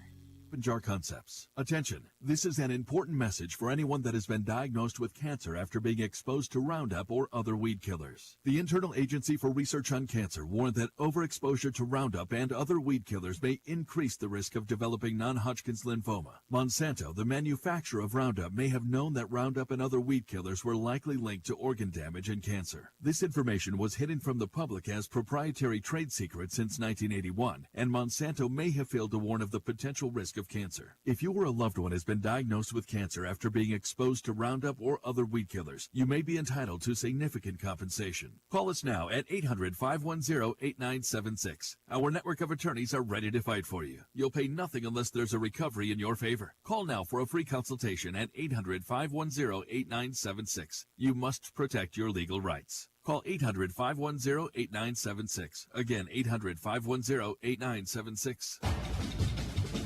High school football From ABC Sports and WILE Cambridge. 107.9 Cambridge, 98.5 Zanesville. Nash Icon. And it's time for a look at area high school football scores on 107.9 and 98.5 Nash Icon. It's the ABC High School Football Scoreboard. I'm Bill Arnett. Several games now approaching halftime this second week of high school football 2020. New Philadelphia leading the Cambridge Bobcats 28-3. Cambridge scored on a 42-yard field goal. Sheridan leading John Glenn. That's a home game for the Generals, 13-0. Philo was on the road at Riverview. They've scored on the offensive side and also the defensive side of the ball. 2 touchdowns and a safety. Philo 16, Riverview nothing. It's New Lexington leading West Muskingum 26-0. Morgan had a 7-0 lead on Coshocton early, but now it's all Coshocton, 21-7 in the second quarter. Zanesville and Granville, a good game at Zanesville, 7-6 Blue Devils. Meadowbrook beating Crooksville badly, 39-0 Colts. Bridgeport and Monroe Central. Monroe Central leading that home game 27-0. It's Barnesville over Beaver Local 15-7. Union Local shutting out Buckeye Local 13-0. Wheeling Park and St. Clairsville. St. C is on the board 14-7 Wheeling Park. Tri-Valley and Maysville, a good game at Maysville. It's 14-0 Tri-Valley. Pickerington Central leading Newark 28-0. We'll have the next scoreboard update shortly. I'm Bill Arnett, ABC Sports. They say the breakfast is the most important meal of the day. That's why at Francis Family Restaurant we start at 6 a.m. and serve our full menu all day, including our famous mimosa or Bloody Mary. Francis Family Restaurant is open for safe social distance dining. During these crazy times, we're offering breakfast, lunch, dinner, ice cream, and a full-service bar starting at 6 a.m. Francis Family Restaurant also offers carry-out and delivery. So call or stop in for a refreshing mimosa and a great breakfast. That's Francis Family Restaurant, 1038 Wheeling Avenue, or 439-3333 for carry-out or delivery. Back on Nash Icon FM, Dave Davidson and Mark Withrow. And at halftime, Sheridan leads at 13-0 over the Muskies. We'll go to Mark Withrow's stats here in just a moment. We want to remind those of you, we will have our Muskie Power lineman of the game coming up for John Glenn, sponsored by Guernsey Muskingum Electric. And as always, our Muskie players of the game, sponsored by Wally's Pizza and Subs in New Concord and Cambridge. And our thanks again to those sponsors and all the others that you've heard on the radio side and on YRP TV. We thank you all very much for coming on board with us here on this short 6-week football season. Week number 2 here right now. Muskies being shut out here in the first half, but as we said, they've done a pretty decent job with a young group. The coaching staff really trying to, kind of use some duct tape and baling twine to tie this almost a brand new unit together, and they've accounted for themselves fairly well despite the turnover. Well, I think you've got to be very happy with the coaching staff. They've given them ample opportunity to be successful. Just some flaws in the execution have caused some problems. But Sheridan's a fine football team, and they have really, they've shown some weaknesses and some issues that Sheridan's going to have to definitely look at. We'll look at some statistics here real quickly. Sheridan, as far as the passing game is concerned, Nate Johnson was 5 for 15, 63 yards. He had 1 TD. His TD pass went to Chance Boring for 19 yards. As far as rushing the football is concerned, they have 97 yards rushing, most of it by the workhorse Munyon. Munyon has got 9 carries for 87 yards, and then Nate Johnson has added 10, so 97 yards, so 160 total yards of offense for Sheridan, which is powerful as they are with that senior-laden line and stuff like that. I think you've got to be, I'm happy if I'm John Glenn's coaches. I'm not happy with the mistakes that were made. Now, as we look at John Glenn, the passing attack, Brad Morgan is 3 for 5 for 28 yards passing. They had a nice fade pattern, a 22-yard pattern for a touchdown that was called back. The receiver stepped out of bounds, very well timed. That could really have changed the complexion. Rushing yards, 65 total yards rushing for a total of 93 yards. Poor Wellmeyer has carried the football 23 times for 61 yards. And, that's just the first half. So, you're looking at it could be a 30, 40-yard 30, 40 carry performance for the running back. So 93 total yards to 160 total yards. That's not a blowout. No, not bad at all. Muskies, obviously, you have to think how much, we don't know, but they have to be hurting a little bit from the loss of Anthony Perkins, not in the lineup here tonight. He would be the guy spelling Wellmeyer at running back and missing, a key element of your linebacking core there on the defensive side. So certainly Anthony Perkins not in uniform tonight, would provide a lot of leadership back there especially too, as well as kind of easing the burden a little bit for Wellmeyer. But as you said, 23 carries for the young man, and he doesn't seem to be any worse for wear, and no sign of slowing down. So certainly he's got to have, another similar type success or better second half for John Glenn to have a shot at this. No, he's young, and he's the leader of the team, and you can bet the coaching staff has him in tip-top shape. This is a learning experience for these young sophomore linemen, especially sophomore and junior linemen, and they're coming out here and they're holding their own.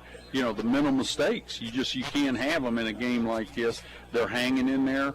Great learning experience, but you know what? Right now, the learning experience is not what they're at. They want to win the football game. They're down 13 points, 2 scores.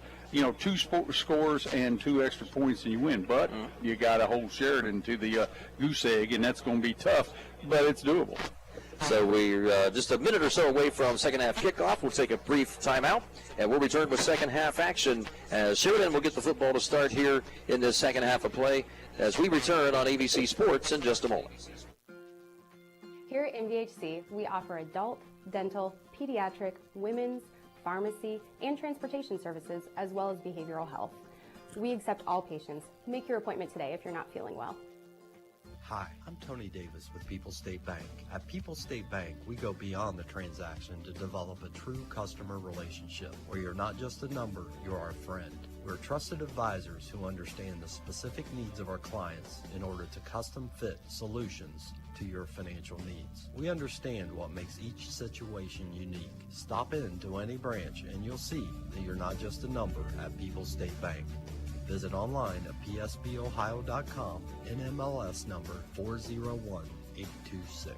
Member FDIC, Equal Housing Lender. Helpful? Check. Knowledgeable? Check. Professional? Check. Responsive? Check. Friendly? Check. Hi, this is Brenda Millison with HomeWise Real Estate, and if you expect those 5 qualities in your real estate agent, then give me a call today. The sale of your home or buying a home is probably the largest decision you will have in your lifetime, and you want to make sure that you have someone on your side that you feel comfortable with and trust. Call me at 740-487-0047. Welcome back to Thornville here on ABC Sports on Nash Icon FM and on YRP TV. Thanks to Trace Lingenfelder and Jeff Reed.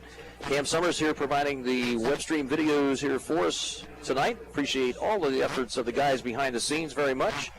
And Sheridan will have the football here to start in this second half. We'll quickly review their offensive lineup. Holden Bowen, Chase Young, Taven Levitt, Logan Moores, Joey Reynolds along that front offensive line. 255, 180, 250, 245, and 285. A big lineup front for this senior-laden Sheridan General squad. Shea Taylor, 6'3" senior receiver. Landon Russell at 6 foot senior. Logan Ramp, 6 foot 3-inch senior receiver. Tight end Tyler Talbot at 5'11", also a senior. The man with the touchdown reception in that first half for the Generals was number 2, Chance Boring. Yeah, we had a name change there. It says Chase on the roster, and I had to quickly rectify that. Oh, nice squib. This kickoff brought to you by Valentine Insurance on Southgate Park. Cambridge got a wall. Taken up by Munyon at the 16. Scampers across the field, diagonal left, and will pick up about 17 yards up short of the 34-yard line. Goes lead running back Jason Munyon back in return team formation as well. So the Generals will start with decent field position here at their own 34 with a 13-0 lead as we start half number 2. Bronson Bindle did a nice job fighting off blocks and getting that tackle, but the contained man on this side, I didn't catch his number, but he isn't there, and it's a touchdown. He did a nice job turning it back in. Bindle did a nice job making the tackle. 6'3", 190-pound senior quarterback Josh O'Ryan hands off, fakes the handoff, keeps it himself, and scampers up the right side of the offensive line for a gain of 5 to the 39-yard line. And he was brought down there by linebacker Aidan Armstrong, a sophomore. The Muskie defense, we talked about them briefly in parts first half. We'll review them quickly here. Ethan Smith, Blandon Baker, and Tuff Zimba, the front 3 across the defensive line. Bronson Bindle, a freshman at outside linebacker. Noah Wellmeyer, the other outside backer.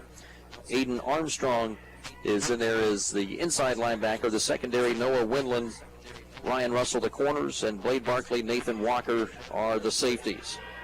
Fake handoff. O'Ryan now floats a pass too high for Ramp at the 41-yard line over his head. There's a penalty flag down over on the far side, and we'll check that as the pass was incomplete. It's going to be interesting to see what this call is. Illegal receiver downfield, looks like.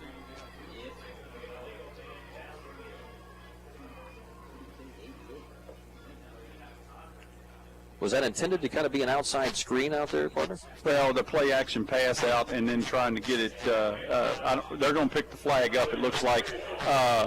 Well, you can call it a screen if you want, or you can call it a hitch. It's the old. But what you're doing is you're trying to get out in some running room there, and they caught him in the seam there. The corner played it well, made him move off the line of scrimmage and came down the field, but just overthrown football. He stopped and motored down in the seam, but just the ball was floated on him, went over the top. So the flag is waved off. It'll be 3rd down and 5. Sheridan at their own 39-yard line with nearly a minute gone here in this third quarter. 13-0 Sheridan. 2 wide receivers on each side of the formation for 6'3" senior quarterback Josh O'Ryan. Munyon in the backfield behind him. Out of the pistol. Hands it off. Munyon to the right side. Ducks a tackler and tumbles his way maybe just short of the first down by a half yard, short of the 44. Boy, it's going to be close. I'm interested to see what they do if they have to measure it. So be well. See, you remember now the referee doesn't handle the football. Yeah. So if you're going to measure it, it depends on where this umpire's spot is. This is going to be bizarre. I look for things like this. Makes me very happy. Well, they will have the chains out onto the field for the first time. And we will see. It looks like from where the spot of the football is, he's going to be about a length of the football short. Wow, that's good eyes. Yeah, we'll see. I can't even read the numbers. You're absolutely right on it. Listen to my partner. Holy moly. It's going to be 4th down and about the length of a football, almost exactly. Oh, I hope Cam zoomed in on that because that was impressive. Holy mackerel. Well, it looks like the I punt's can hardly see the players, and you animal. Well, the blind squirrel finds the acorn once. Well, this is going to be interesting. You're almost at midfield. You feel like you've dominated the game. Oh, boy. What are you going to do? You're going to pin them back? That would be a play, or you can go for it. Well, you can't assume they're going to punt it here. You better be looking for the fake. You sure better. Well, there's nobody back deep. John Glenn with no deep man. Jason Munyon is the man back, setting in punt formation about 12 yards behind the line. Uh-oh, hold it. And someone's moved early for Sheridan. Illegal procedure on Sheridan, so there's a mental error. That's going to back him up. Didn't look like any fake punt thoughts were there. No. But it's going to move them back 5 yards, so any thoughts they had of it before are all gone now. Well, I don't know if they're all gone. You don't know the way these guys play, but that's going to definitely limit their chances. I would say they're going to punt it, but we'll see. But they're still not going to put anybody back. That's interesting. So at 10:51 to play, third quarter. Sheridan still up by a 13-0 score.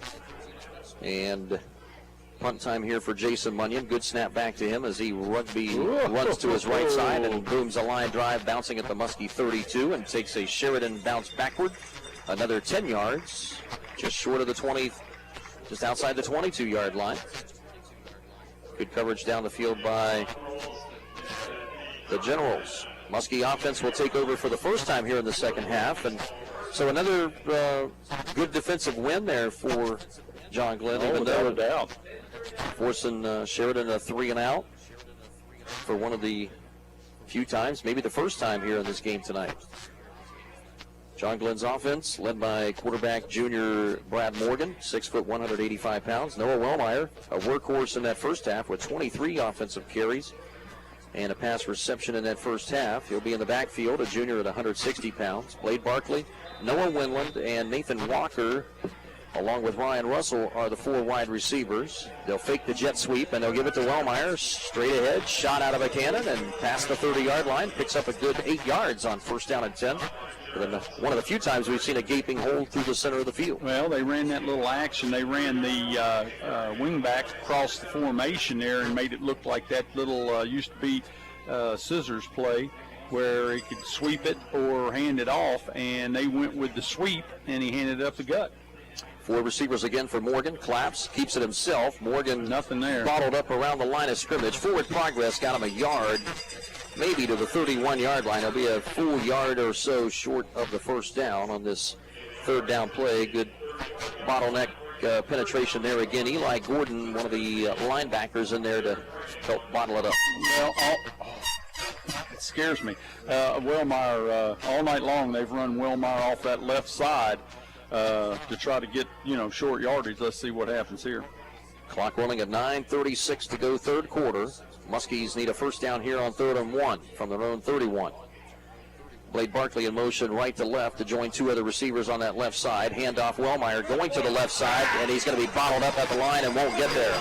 And again, that's the third time we've seen the blitzing safety Jordan Barnett come through at 195 pounds there, Mark, and totally blow up the play. Well, they just outnumbered. They outnumbered the. Whoops, hold it. They outnumbered the defense that time, outnumbered the offense. They just stuffed. They knew they were coming to that left side. John Glenn looking to go quickly here. Morgan will clap twice, and now they'll reset. Maybe they'll think about dropping back into their quick punt formation that they have typically been doing for the last couple of years under Matt Edwards' direction. Someone leaving early. Yeah, well, they had a lot of motion up front. Yep. Again, mental mistake. See, that's going to take the element of surprise out. Let's see if he runs his punt team back on.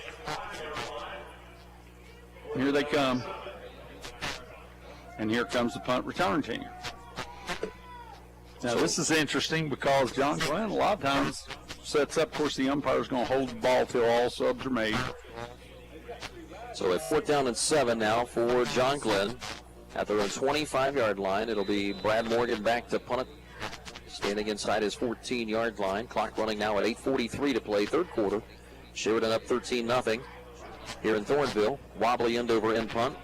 Takes a hard bounce, and it'll be scooped up by Landon Russell at the 39-yard line. Backpedals and now scampers up toward the right sideline. Penalty flag is going to come in and probably bring this return back. After you're going to have a clip on the backside. Russell ran it for about an 11-yard return, but all for naught.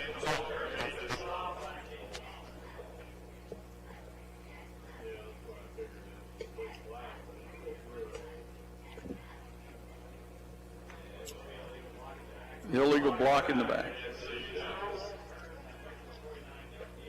So the penalty flag at the Sheridan 48. That'll move it back to the 38-yard line.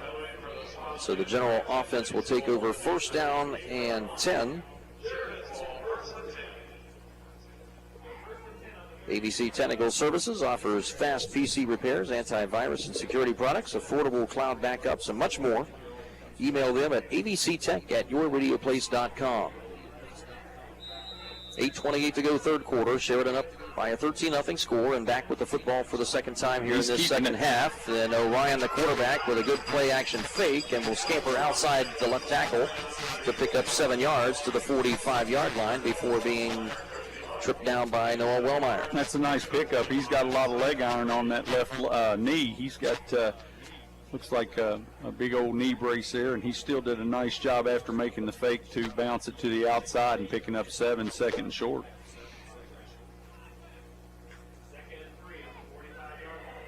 New wide receiver is Thomas Bonkowski, the senior at 5'10", out all by himself to the wide right side of the field with 2 other receivers left. And out of the pistol again is Orion. He'll give it to Jason Munyon, his running back.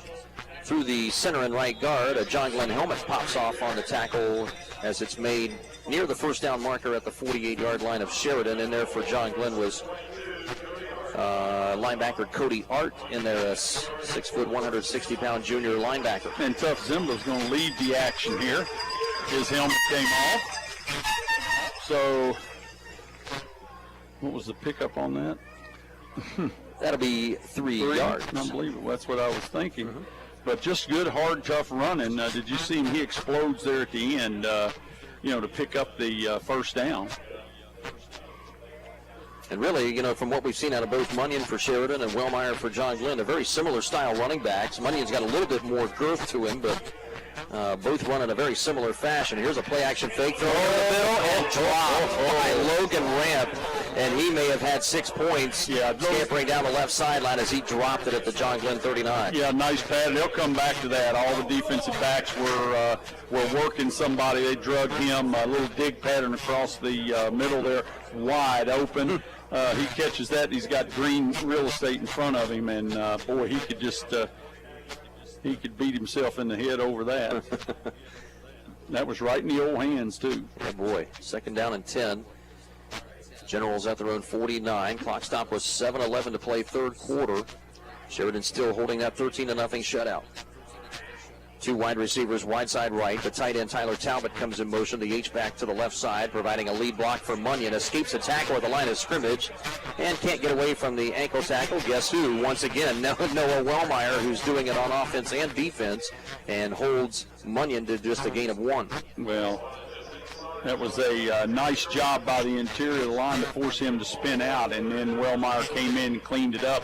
You have to be a sure tackle with Munyon. I think Munyon is a little more powerful than Wellmeyer, but Wellmeyer is so quick. You better make your move, make a decision, or he's going to go by you. Munyon has that strength. He can run right through you. 3 wide receivers to the right side for Sheridan. Logan Ramp to the left side. And Orion with a quick throw, the slant over the middle. Good defensive play there. I think Wellmeyer was in there to break up that play as he got a hand on the football. Yeah, he was. That was a great job because that ball was rifled in there, a little skinny post, and he came in and played it just like the defensive coaches like it. He had that left hand in there, did not grab the backside like you see so much in the pros, and knocked the ball away.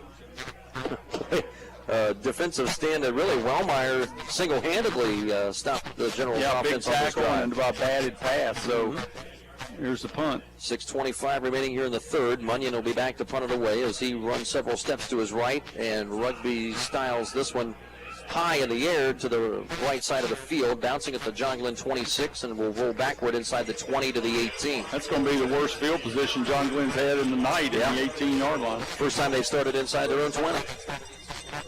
So they'll take over again for the second time. 6:12 remaining in the quarter, and both teams right now pitching a shutout in the second half. Sheridan defensive struggle. Yep, with the lead right now. Your Nash Icon scoreboard update. 13-0 Sheridan. Advertise your business on the hottest new country station in Cambridge and Zanesville. Call 432-5606. And Brad Morgan and the junior quarterback led offense back out on the field for JG. Dangerous position back here deep in your own territory. You got to handle that football. 3 receivers to that short side left. We've seen a lot of running going to that left side, and they will play action, fake it, throw a little quick hitch out to the left side. Nice catch and confidence builder for Brad Morgan. We got to see who caught that. And I think that was Noah Winland, I believe, with the grab. Picks up 8 yards on that quick hitch. Okay. That was a nice job. They played the fake in there. All 3 of the receivers bust off the line. Winland put his foot in the dirt and came back. The other 2 blocked, and he picked up some pretty good yardage, second and short. Morgan with the handoff. Wellmeyer starts outside left, cuts back to the middle. Going to be close to the first down. He's going to be stopped just a tick short, it looks like. I trust your partner after that last call. Well, this time. Nope, they're going to move the chains. They're going to move ahead. And well, I can't trust you anymore. I didn't see that last 2 inches. My bad. Well, but that's a nice start to a drive here deep in your territory, and you're moving out. So 2-yard pickup for Wellmeyer, and a first down and 10 for the Muskies at their own 28 as Wellmeyer sets up on the right side of Morgan. Will come across him on a little counter, and Wellmeyer was wrapped up. And there's again Jordan Barnett, the safety. He has come in and blitzed several times, almost unblocked every time, and he has wreaked havoc with a few tackles for loss here tonight, and he gets another one there. Well, he's just reading Wellmeyer all the way, and when he sees him heading to that left side, baby, he's counting on him getting the football. Great penetration that time. Going to lose about 4 yards. Second and 14 coming with the clock showing 4:40 remaining here, third quarter. And these long yardage situations, John Glenn's done a pretty good job of staying out of these most of the night, but this is one of the more precarious ones they've had.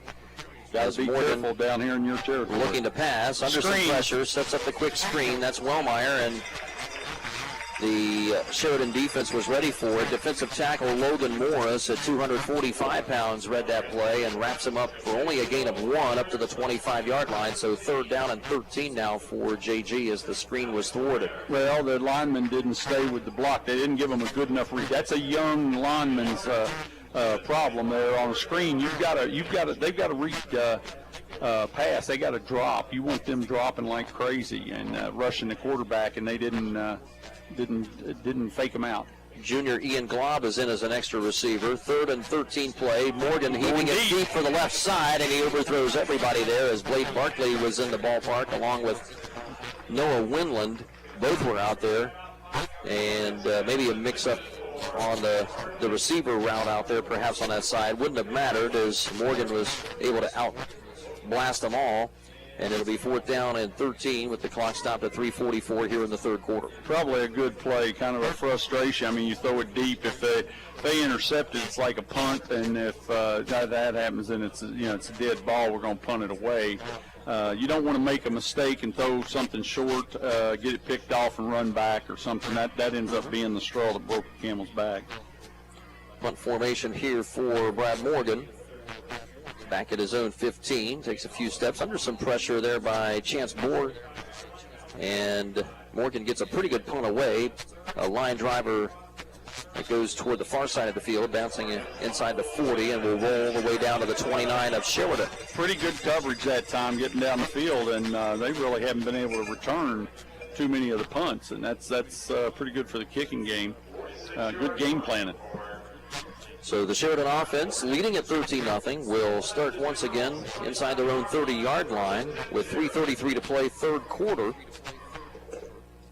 And we'll see what Josh O'Ryan and the normally powerful Sheridan offense is able to do, but John Glenn's defense has answered the bell here when they've needed to so far.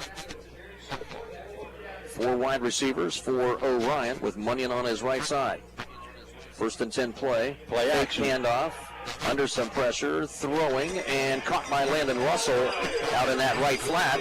And it's going to be close to the first down. I think you got a penalty flag, illegal man downfield.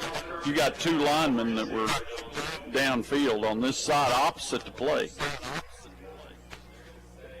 Yep, good call there, partner. You ever get called for that in your playing days? Well, not that I can recollect. Sure. Oh, I'm sure I did. Yeah, you didn't do stuff like that. You were a lot more disciplined. Yeah, right? boy. Yeah. I'd sure like you to believe that. So the penalty moves them back 5, and it'll be first down 15. Sheridan at the 24. 3 wide receivers this time, 2 to the right side, and this will be Munyon on the carry, escapes tackles inside the 30-yard line and scampers out toward the 34. Wow. Looked like he was going to be stopped for just a few yards, and then he just slowly sped away from the pile and winds up picking up 9. He does that. It's almost like a jump stop. He kind of comes, he shuffles and moves laterally so well. Picked up how much yardage? Well, they're going to give him 10. I'll tell you, he did a nice job of just, moving through the line. Absolutely. Makes people miss by going lateral. So a 10-yard pickup on a first and 15 play, a big plus for Sheridan's offense, sets them up down with a very positive 2nd and 5 play. Wide receiver Chance Borling is in the slot to the left side. And timeout, Sheridan. Yep, this will be a timeout by Coach Culver and the Sheridan Generals. So with 2:28 to play, third quarter, Generals 13 and the Muskies nothing. We'll take a 30-second timeout as our high school football coverage at week number 2 continues on ABC Sports in just a moment. In today's marketplace, you have many choices for insurance. WB Green Insurance, a representative of Westfield Insurance, is committed to providing you with excellent coverage for your home and auto at a fair and competitive price. Westfield has been in the neighborhood for over 150 years, providing peace of mind and quality insurance products through independent insurance professionals. Sharing knowledge, building trust is Westfield's pledge to their customers. Call WB Green Insurance today. Dave Davidson and Mark Withrow back to Thornville, Ohio, Sheridan High School, where the Generals have a 13-0 lead. 2nd and 5 played out for the Generals after the timeout taken by Coach Culver. And at 2nd and 5, it'll be a handoff. Oh, he's deep. He's deep. Munyon has to run backward, and he's going to be swarmed by Muskie defenders around the 33-yard line. He'll lose a couple of yards there. Good job of the Muskie defense of stretching that out. The defensive lineman, the nose tackle there, Blandon Baker, forced everything to the outside, and then the linebacking core came in and finished it off. Nice job by sophomore Aidan Armstrong. Yeah, and that was good team defense. They had pressure from the inside. They had to contain man, held his ground, forced him, didn't allow him to get outside. And that's a big play. It's going to make 3rd and long and a little bit more difficult to convert. 3rd down and 7 at the 33. 4 wides on 2 on each side for Josh O'Ryan, who scrambles outside right, takes a hit as he throws. It's over the head of intended receiver at the 41-yard line. That was receiver Andrew Holden out in the right flat. And good pressure by the Muskie pass rusher. Yeah, really nice job, and they did a nice job in coverage on the side there. But you had some pressure. They dialed up a little bit of a game, and and got some pressure on the quarterback. He's hit. Those quarterbacks don't like it when they get hit as they're throwing. So there's another great defensive stand by John Glenn. They're going to get the football back. Jason Munyon is back in punt formation at his own, standing at his 21-yard line. Blade Barkley is back deep to receive it. Munyon runs toward his right side and sends a rugby-style punt, and it'll be fair caught by Blade Barkley around the 33-yard line of John Glenn. So with a minute 30 to play, third quarter, still a 13-0 advantage for Sheridan over John Glenn here in Thornville on a gorgeous evening for high school football. Isn't it, though? First Friday in September. Very comfortable evening. The fans, those that were allowed to attend, that had the vouchers tonight. And it's a little bit different feel. It's, it's a little bit quieter, a little subdued. Still, a little subdued, that's right. But it's high school football. But it is. And those that are able to see it, to come here and have the vouchers to see it. But we hope you're enjoying the pictures here from Cam Summers on our live stream, and those of you listening on our FM stations on Nash Icon. We appreciate it. Hope you're enjoying this one. First and 10 snap as Morgan gives it again to Wellmeyer. Imagine that. Busting up the left side of the offensive line. It is hard to believe. It's a gain of 4 for Wellmeyer on first down, as he is going to carry it now for the 28th time of the evening. Yeah, he's just he's definitely the workhorse, and boy, they like that left side of the line. Well, they've been typically running whether the ball's on the left hash or in the center or on the right hash, short side or wide side of the field, they have been doing everything they can to run behind the more experienced part of the offensive line, and they've not run too much to the right side between Fox and Derwachter off to the sophomores on the right side. Under 50 seconds to go here in this third quarter as the clock runs. Snap to Morgan, and another give to Wellmeyer up the center of the line. Picks up 2. He is belted backwards and tumbles back to the 36, but he's up to the 40-yard line, setting up a 3rd and 4. Those are hard yards, my friend, up in there. Whew. So John Glenn will not have to run another play if they don't want to. I don't think they do. And I believe they will run this clock out, the final 15 seconds ticking down as John Glenn will let this one run out. So we'll go to the fourth quarter here on Nash Icon FM and on YRP TV. And our third quarter score, Sheridan 13 and John Glenn nothing. We'll step away for this score tracker update, and we'll be right back with fourth quarter action from Thornville in just a moment. And it's time for a look at area high school football scores on 107.9 and 98.5 Nash Icon. It's the ABC High School Football Scoreboard. I'm Bill Arnett. Halftime scores all around this second Friday night, high school football 2020. All right, New Philadelphia leading the Cambridge Bobcats 28-3. That is a tough matchup for any team in Eastern Ohio. Every year, New Philadelphia, year in and year out, a strong, strong program.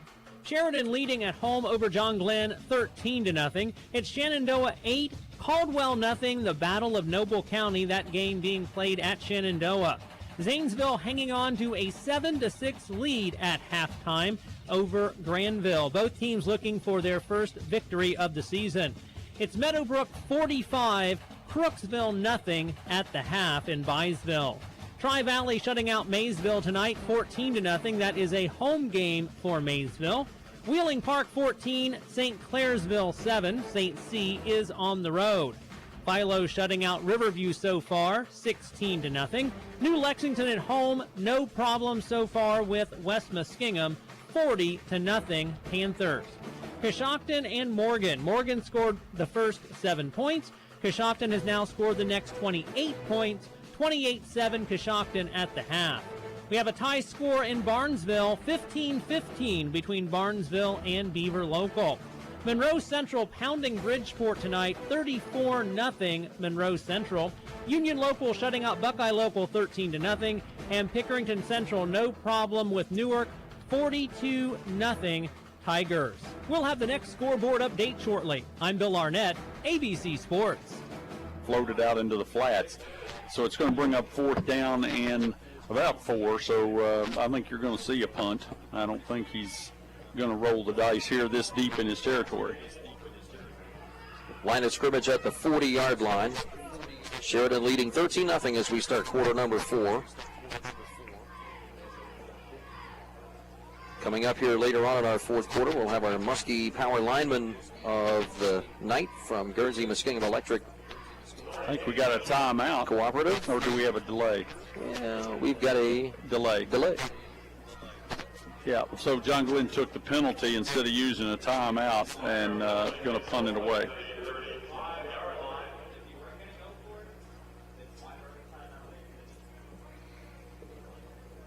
And we'll also have our Wally's Pizza and Subs Muskie Player of the Game at the conclusion of our contest tonight.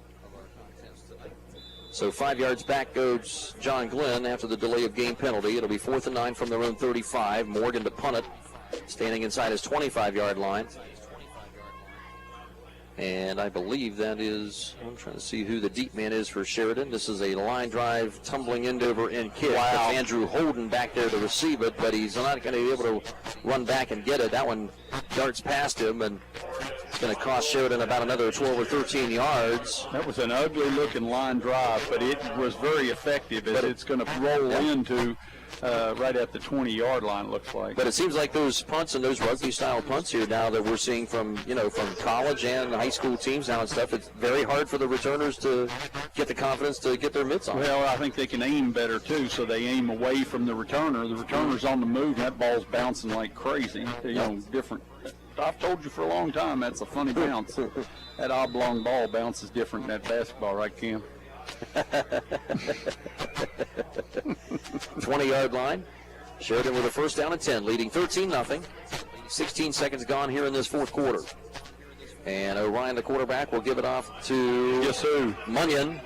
And he has a first down and more. Spun around at the first down marker at the 30 and forward to the 35. 15 yards on first down for Jason Munyon as the beat goes on for that young man. Yeah, and that's, that offensive line's getting a little bit of a push, and he's running hard. I mean, you're talking about that's Munyon's 15th carry, okay, and he's well over the 100-yard mark, but, he's well rested. Mm-hmm. That's his 5th carry of double digits or more. 10 or more yards here for Munyon for the 5th time. And Orion again will give it off to Munyon around the right tackle this time. Who is that? Guess who? I think that would be Blake Barkley this time. Well, that's a nice We're tackle. used to calling Wellmeyer's number. That's who I thought it was, but I did Barkley did a nice job getting down in his legs. That's what you have to do against this type of runner. You hit him in his pad, you're going to just bounce off. And so it was a good fundamental tackle. Barkley from that free safety position with a good stop. Holds Munyon to just 3 yards at the 37-yard line, 2nd and 7. Logan Ramp and Andrew Holden will be in the slot out to the wide left side. Talbot and another H-back to the near side of the field. The motion blocker goes to the left side. The quarterback, Orion, will keep it. Just kind of weaves his way through the middle of the line. He's close to the first down. I think they're going to be a little short. Picks up 6 to the 44-yard line. He will be a yard short. Nice finesse in that running by the Sheridan quarterback, Josh Orion. Well, nice job. You can see John Glenn is just really, they're having to really fight against a pretty fresh offensive unit here. This is where that veteran line play will pay off. And Logan Gilcher is going to come in on the defensive line to spell a tired lineman on this 3rd and 1 play. And the quarterback, Orion, gives it to Munyon around the left end. He's being held down, but will drag a tackler with him for the first down and picks up 5 up to the 49 of Sheridan. With the clock just a few ticks under 10 minutes to go in this game, and Sheridan with another first down with a 13-0 lead. Got to get into those legs because that's where he lives. And anybody that doesn't is going to bounce off those pads. Nice big 5-yard run by Munyon. Sheridan with a new set of downs and the ability to run some more clock as Orion out of the pistol will fake the handoff, keeps it himself. Whoa, and a little bit of a hold on that outside. Hold on the outside out here. Right, got away with it, and Orion will run it inside the 40 to the 39, and a gain of 13 yards for the quarterback, Josh Orion. And yeah, just doing a nice job of running the football there. Did a really nice job picking up the yardage for the first down. 12 yards there for the quarterback, and Orion and the Generals offense now as they'll switch up sides a little bit. First down inside the 40 of John Glenn. Again, the snap out of the pistol, giving it to Munyon, running to the short side, outside right. Bounds his way to the 36 before he's mashed out of bounds by secondary man Nathan Walker, the sophomore safety. I'm surprised he went out of bounds.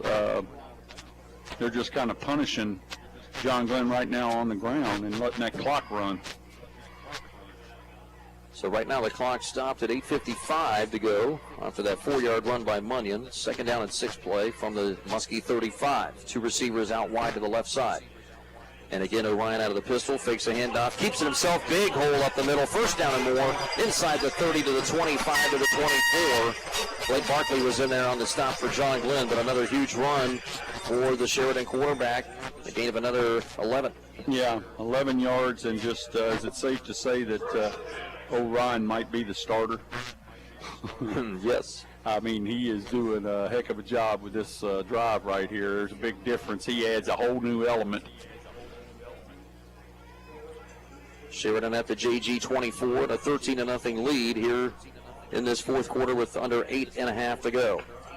Orion hands off to Munyon. Munyon dives straight ahead. Logan Gilcher and company trying to strip the football away, and another tackle there by Ethan Derwachter was in there as well. 200-pound sophomore defensive lineman. Stops Munyon for a gain of a couple.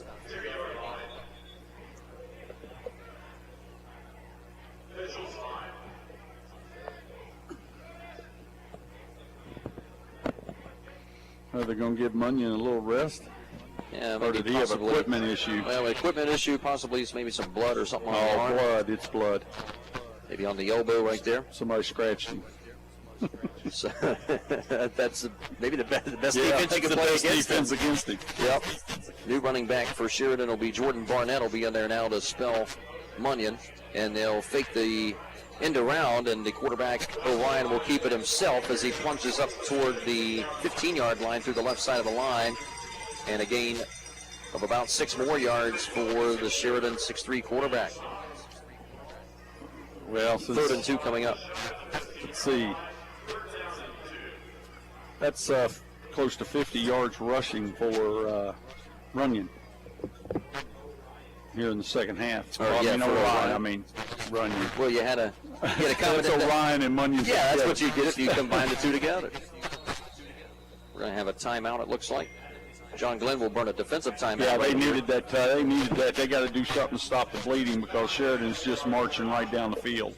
So we'll take a timeout with 7:13 to play. Fourth quarter, Sheridan leading 13-0 over John Glenn. A 3rd and 2 coming up for the Generals when we return on ABC Sports. Surgeon Construction is leading the way in commercial and industrial construction. This is Jason Emsch, and we are committed to providing an exceptional construction experience from pre-construction through project completion. Our success is measured by exceeding our clients' expectations. See our past and previous projects at Cambridge YMCA and New Educational Center at Jurassic Park and FMJ Shooting Range, just to name a few. Find us online at surgeon.construction and like us on Facebook. Surgeon Construction. We'll take it from here. Here at MVHC, we offer adult, dental, pediatric, women's, pharmacy, and transportation services, as well as behavioral health. We accept all patients. Make your appointment today if you're not feeling well. At U.S. Bank, we salute the spirit of teamwork and are proud to support our local sports community. This is Kyle Downer with U.S. Bank. We offer the latest digital products, including our mobile banking app with mobile check deposit, send money with Zelle, and bill pay, just to name a few. Let our team here at U.S. Bank help you by stopping in at one of our branch locations. We are conveniently located in downtown Cambridge, next to the courthouse and on East Wheeling Avenue. Member FDIC. Now with a 3rd down and 2 play, and they'll hand it off to Barnett. Barnett's got lots of room around the right end. He's got a 1st down and goal for Sheridan as he scampers around a lot of green territory inside the Muskie 5 to the 4-yard line. Yeah, just a simple handoff off the right side. The offensive line's taking control of the line of scrimmage. You're starting to see a lot of hands on the waist for John Glenn. They're tired. They fought the good fight, but this big old offensive line is just punishing. Munyon's going to come out of this play as well, and they'll give it again to Barnett. Barnett off the right tackle, puts his head down and dives for the goal line. It's got it, a touchdown, 4-yard touchdown run for Jordan Barnett. And the senior backup running back at 185 pounds, has Sheridan's third touchdown of the night, and they'll make it 19-0 over John Glenn with 6:49 to go here in the game. Jason Munyon back out on the field after some blood on the elbow a few plays ago. Will be out to be the holder. And Logan Ramp attempting the point after touchdown. And that is right between the uprights. After doinking one under the crossbar earlier, he has been perfect on the night since. And Sheridan has a 20-0 advantage here in Thornville with 6:49 to go fourth quarter. And we'll step away for these commercial messages here on ABC Sports as we'll return in a moment. Members of Guernsey Muskingum Electric Cooperative love Southeast Ohio, where the hills roll, the roads are crooked, and the trees are plentiful. Keeping the lights on in our beautiful corner of the state is a challenge Guernsey Muskingum gladly accepts and works hard to accomplish. Safety and reliable electricity at a reasonable cost are always our top priorities. It's our way of keeping the lights on for all members of Guernsey Muskingum Electric Cooperative, a Touchstone Energy cooperative.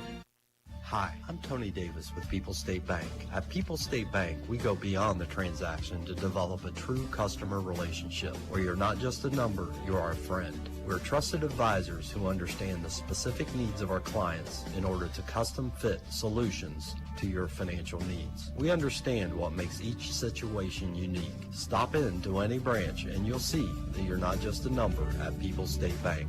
Visit online at psbohio.com, NMLS number 401826. Member FDIC, Equal Housing Lender.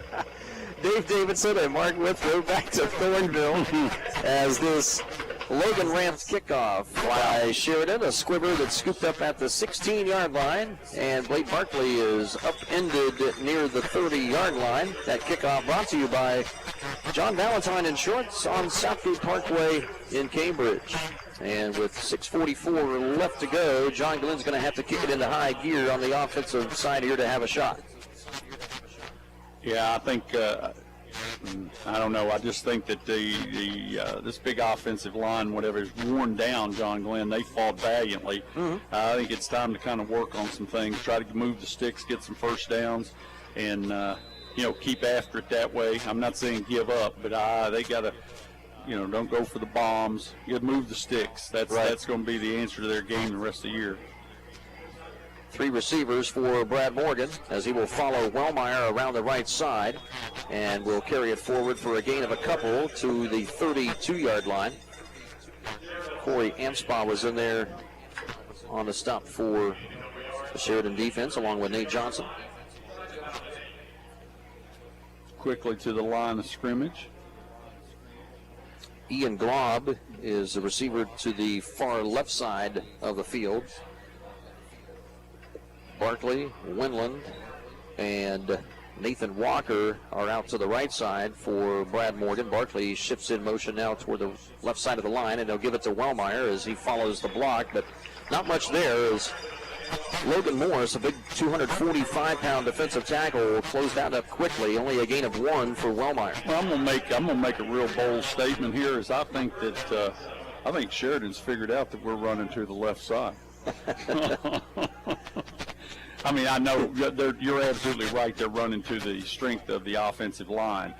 You got sophomores on the other side. And don't get me wrong, you're getting valuable game experience. I mean, his hands are kind of tied. But they've done a valiant job over here picking up and fighting and scrapping.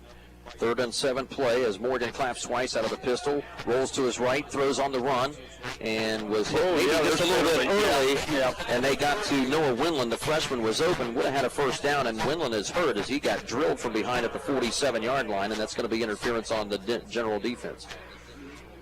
He might have got the air knocked out of him. That's I what think it looks you're right. like. Yep. Nice job, though, coming back for the football. That's exactly what he did, and that's how he got that penalty. He doesn't come back for it. That's probably going to get picked. But he comes back for it, and the defender there just a little quick.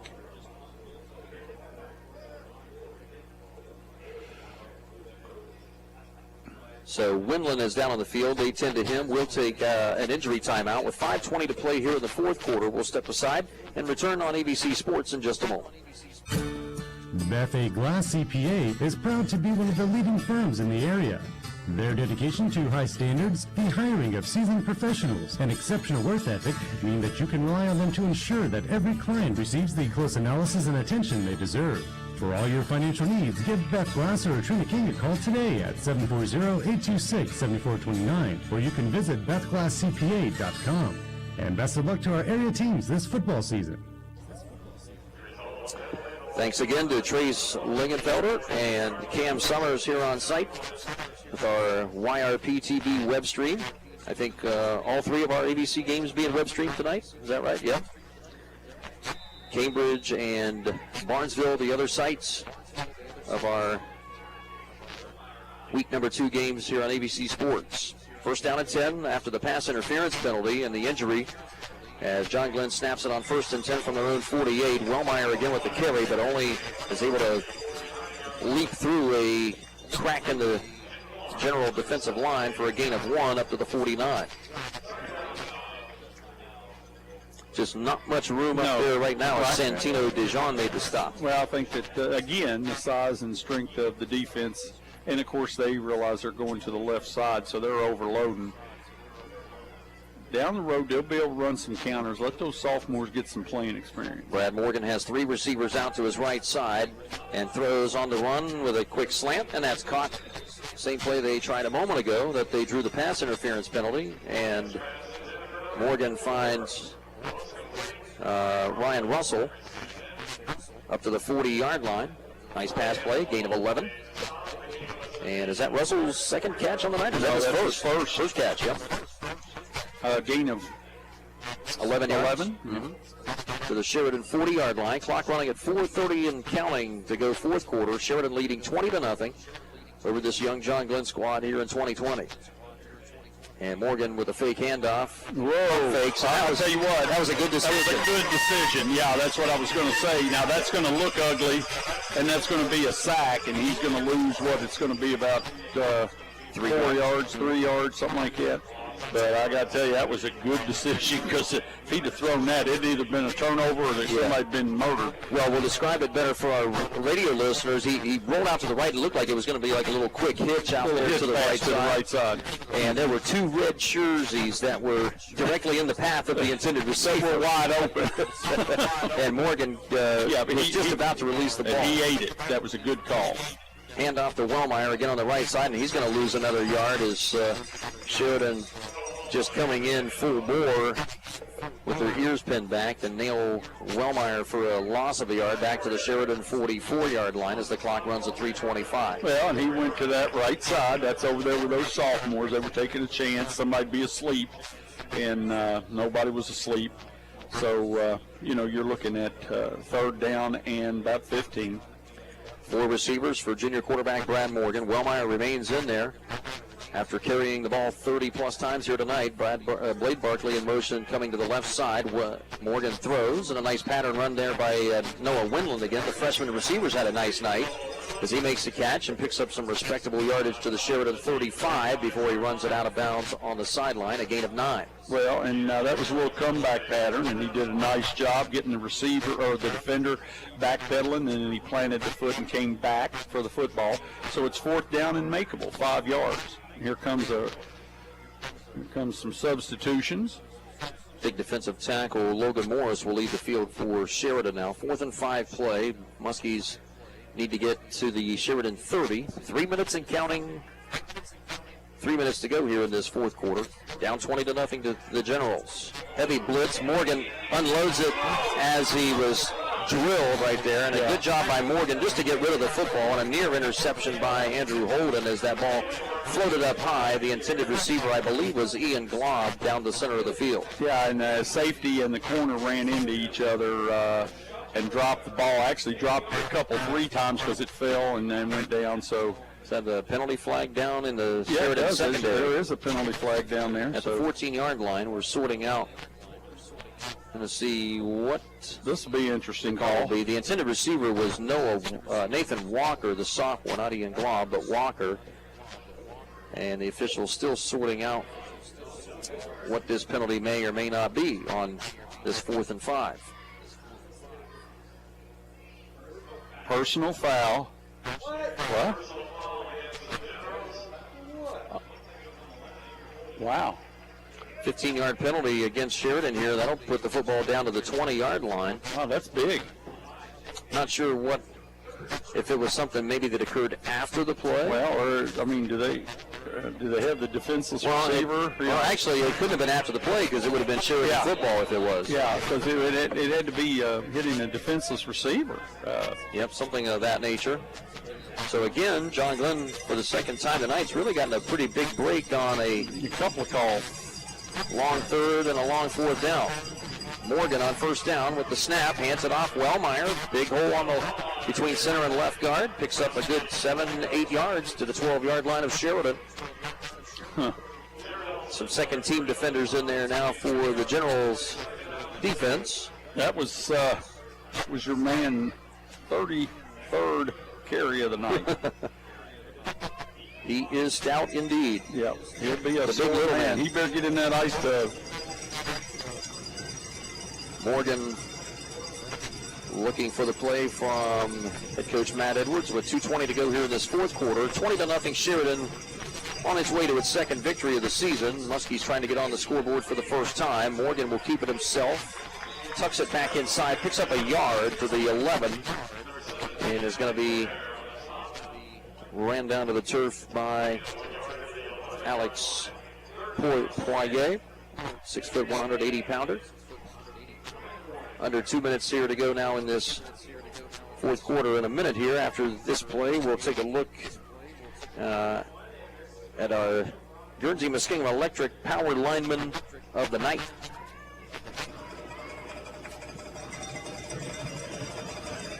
Morgan has 4 receivers, 2 on each side of the formation as Barkley cuts the motion. Morgan lost a handle on the football and has to dive on it and eat it at the 23. And that's a drive killer right there. And what was a 3rd down and 1 is now a 4th and 12. Wow.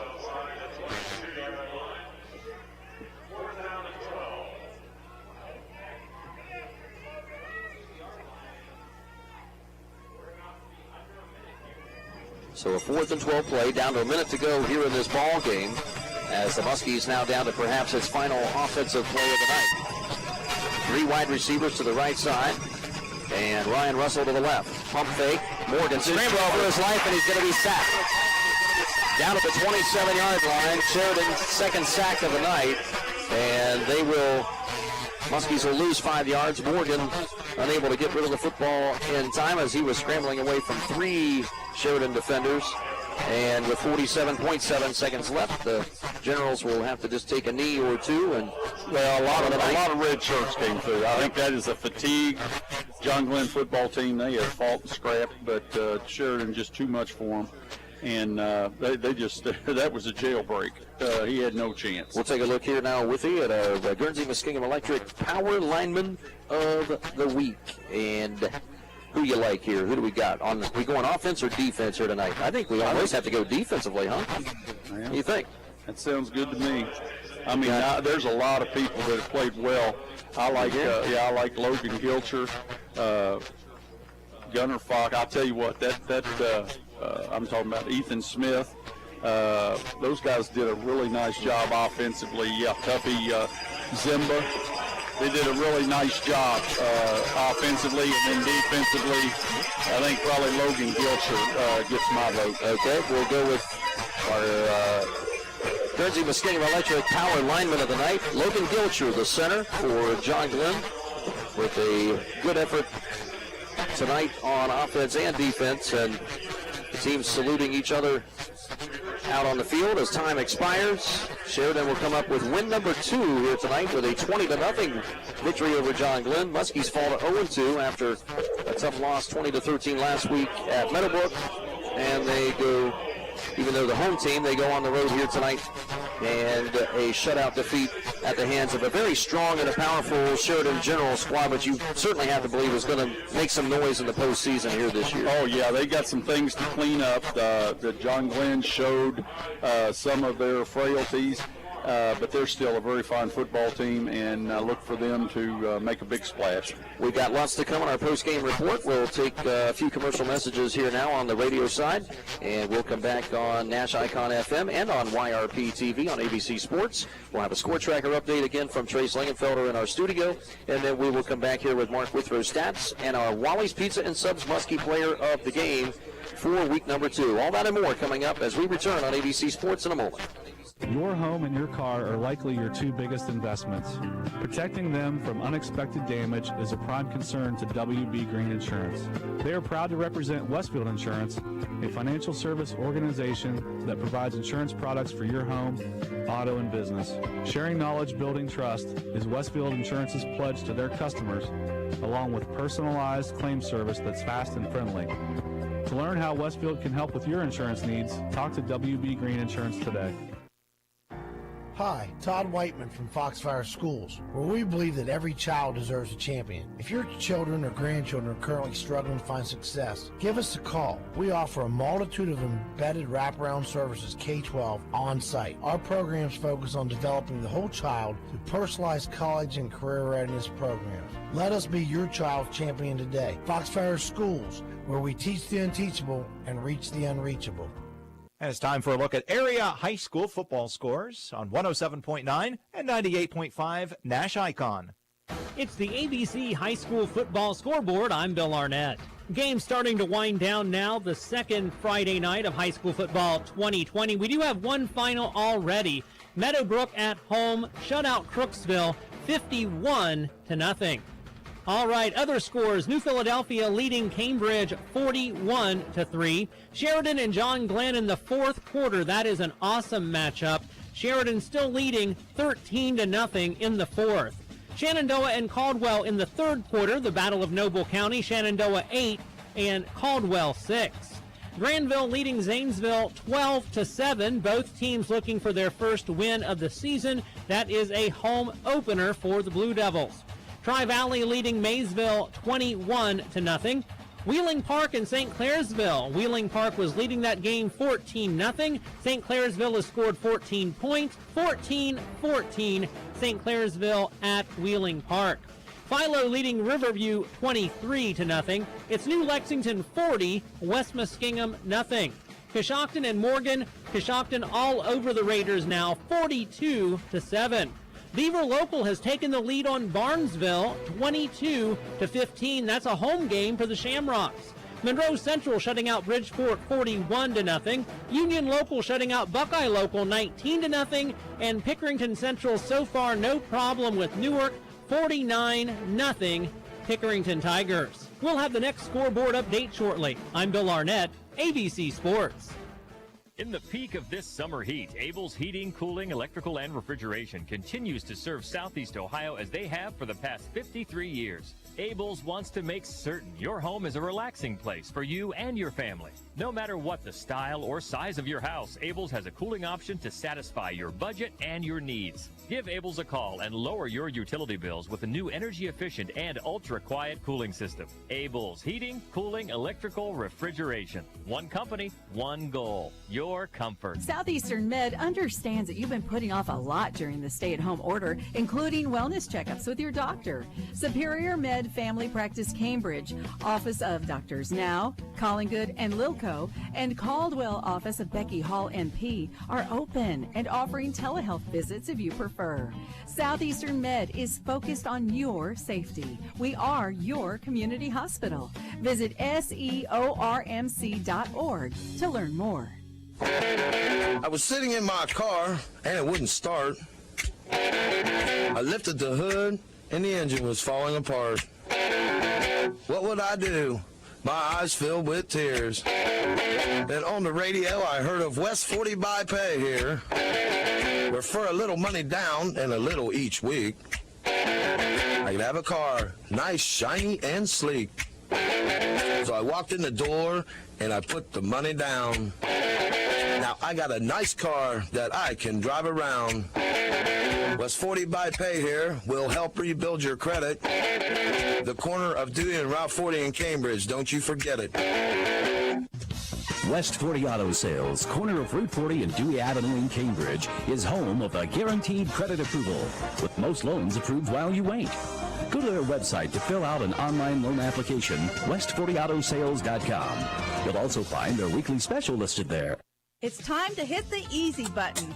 That was easy. Hi, Brenda Millison here with HomeWise Real Estate. Are you feeling stressed about thinking of selling your home or buying a home? I'm here to help make it easy. Let me be your real estate agent, and I will walk you through the process from start to finish. I can advise you on how to sell your home quickly or help direct you in the home buying process. Choose me and HomeWise Real Estate to be on your team. 740-487-0047.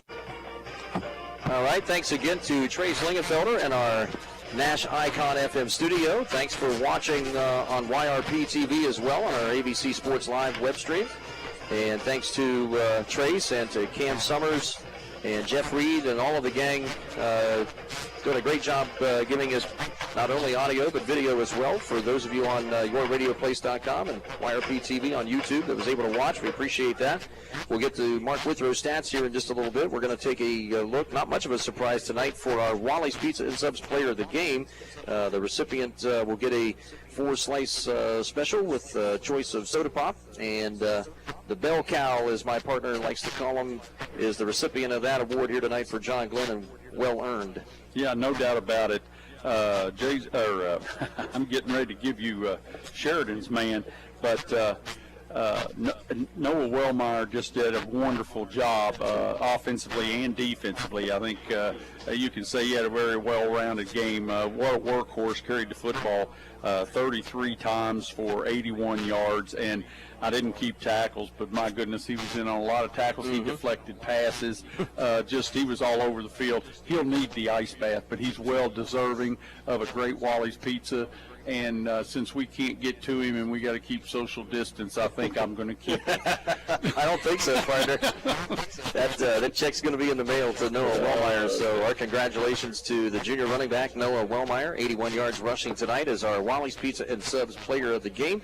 Don't forget here, anytime tonight or this weekend, you can call in to Wally's in Cambridge and New Concord. The Cambridge number 432-2917, and in New Concord 826-1234. You can order online as well. A great pizza, best subs anywhere around. Great salads too. Our thanks to Matt Haynes and all of the gang in Cambridge and New Concord for once again sponsoring our Muskie players of the game here for this sports season. We appreciate all of that. And give them a call. Have some good Wally's Pizza or a sub or salad here tonight or this weekend. We'll step aside for one more break. We'll come back with Mark Withrow's final stats of this game here tonight as Sheridan, in a shutout fashion, defeats John Glenn in week number 2, 20-0. We'll return on ABC Sports in a moment. Sexual abuse while in the Boy Scouts? You may be entitled to compensation, no matter how long ago the abuse happened, but your time to file a claim is limited. Call 800-409-3331. That's 800-409-3331 for more information. As a result of thousands of victims filing sexual abuse claims, the Boy Scouts have filed for bankruptcy protection, and the bankruptcy court has set November 16, 2020 as the deadline for abuse survivors to file a claim. As a result of this bankruptcy, a victims' compensation fund is being set up that may be worth over $1.5 billion. Childhood sexual abuse takes numerous forms, including forcible rape, exposing oneself to a child, or showing her or him pornographic images, or viewing or photographing a child in a sexual context. If you are a survivor of sexual abuse while in the Boy Scouts, you may be entitled to compensation. Call 800-409-3331. That's 800-409-3331 for more information. Your call is completely confidential. Did you know Geico's now offering an extra 15% credit on car and motorcycle policies? That's 15% on top of what Geico could already save you. So what are you waiting for? Your dentist to actually believe you? And you're flossing every day. Absolutely! Great. And you're cutting down on your sweets? Of course! Wonderful. Then I don't even need to look in there. Great. See you in 6 months. There's never been a better time to switch to Geico. Save an extra 15% when you switch by October 7th. Limitations apply. Visit geico.com for details. Jay Farner here, CEO of Rocket Mortgage. Making the right financial decisions has never been more important. When you turn to Rocket Mortgage, we can help guide you to those right decisions now, when they matter most. Mortgage rates are near historic lows, so now is a great time to call 8338-ROCKET.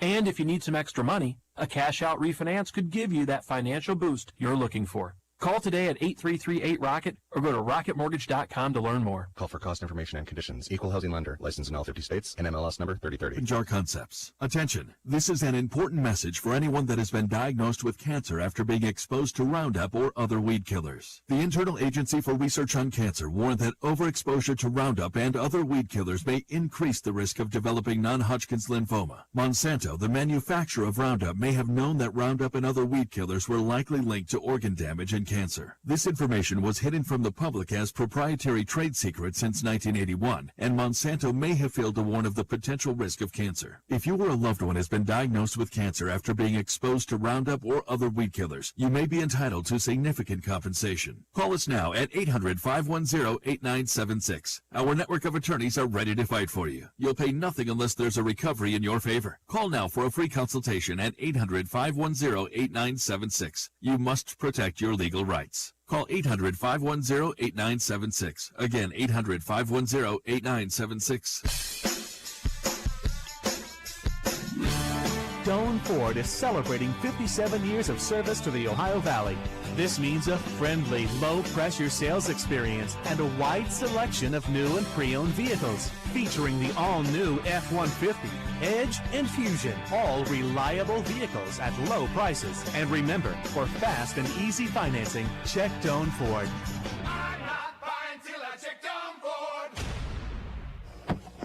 And we're back on Nash Icon FM. Final stats coming here from Mark Withrow here in just a second. Congratulations, Noah Wellmeyer, our Wally's Pizza and Subs player of the game with 81 yards rushing. And our Guernsey-Muskingum Electric Power Lineman of the Week, center Logan Gilcher for John Glenn, the senior at 220 pounds. Tonight he'll receive a T-shirt from Guernsey-Muskingum Electric Cooperative. All right, Mark, take it away, bud. Well, let's look at some statistics. I got to tell you, hats off to John Glenn. Their young team came in here, and I realized it was a home game, but it was still on on Sheridan's home field. And I thought they scrapped and played. The coaching staff was very well prepared, got them back on their heels. Just a little bit too much. Shows upperclassmen with that superior size and strength and stuff taught the youngins a little bit of a lesson, but some lessons well learned. Let's look at the statistics here. First, we'll look at Sheridan. Sheridan's going to have 251 total yards. Running the football, 188, passing 63. Josh Orion, the quarterback, went 5 for 19, 63 yards, and 1 touchdown. And he had a wonderful night moving the team. He tucked the ball and ran it for 57 yards on 7 carries. But the workhorse, of course, Jason Munyon, 131 yards on 19 carries. Just an outstanding night. 251 total yards for Sheridan. Now, looking at the young John Glenn Little Muskies, Brad Morgan, well, first let's look at the total statistics. 126 yards, 69 running, and 57 passing. And, of course, my statistics are going to include some of those sacks late in the game, which I don't know. That's kind of unfair. You know, it's about 17 yards. But in any event, you've got 126 total yards. Brad Morgan goes 7 for 13, 57 yards. A lot of pressure there late in the game. As far as his receivers are concerned, Noah Windland is going to lead the receivers with 37 yards on 3 catches. Noah Wellmeyer had 10 yards on 2 catches, a 9 and a 1 yard catch respectively, and then Ryan Russell is going to have 11 yards on 1 catch, so 57 yards passing. Rushing the football, well, it was Noah Wellmeyer's night. He carried the football 33 times for 81 yards, and a couple of those, you know, he had late in the game, he had to have weary legs, and he got stopped and lost a few yards, but yeah, a very fine evening for him and his young offensive line. Brad Morgan, like I said, ended up with a negative 12 yards after being sacked several times. So 57 yards passing, 69 yards rushing. 126 for John Glenn, 251 for Sheridan, and just hats off to Sheridan. Be nice watching them the rest of the year. Well, just to give you an idea of how tough, Wellmeyer's night was rushing tonight, when's the last time you've seen a running back carry the ball 33 times and not have a carry of 10 yards or more? Yeah. And again, that tells you how hard the yards were coming here tonight. Yeah, it was tough, but now that offensive line's going to grow a lot. Those sophomores are going to tuck that away. That's a good football team you're playing. They learned a lot, and they're going to keep improving. You just got to come out of this injury-free. Yep, they'll get back at it next week in week number 3. Our thanks to Trace Lingenfelder and Jeff Reed back in our Nash Icon FM studio. Cam Summers, nice job next to us here on the web stream side on YRP TV. So for those of you on the YRP TV side, we thank you for watching. Thanks to all of our sponsors on both the web stream and the radio side as well. Mark Withrow will be back with you hopefully here in the near future too, partner. Good to be back with you. I hope so. I enjoyed it, and this group did a nice job. It's just it's good to have high school football back. Yes, it is. And we'll be back next week. Check out yourradioplace.com for the schedule of next week's games that we'll have both on radio and on YRP TV. For Cam Summers and Trace Lingenfelder in our FM studio, and for Mark Withrow, Dave Davidson saying goodnight from Thornville, where the score Sheridan over John Glenn 20-0. Have a great Labor Day weekend, everybody.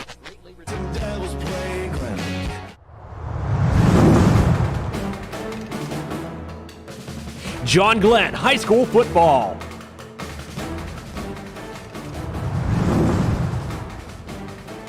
This has been a presentation of ABC Sports.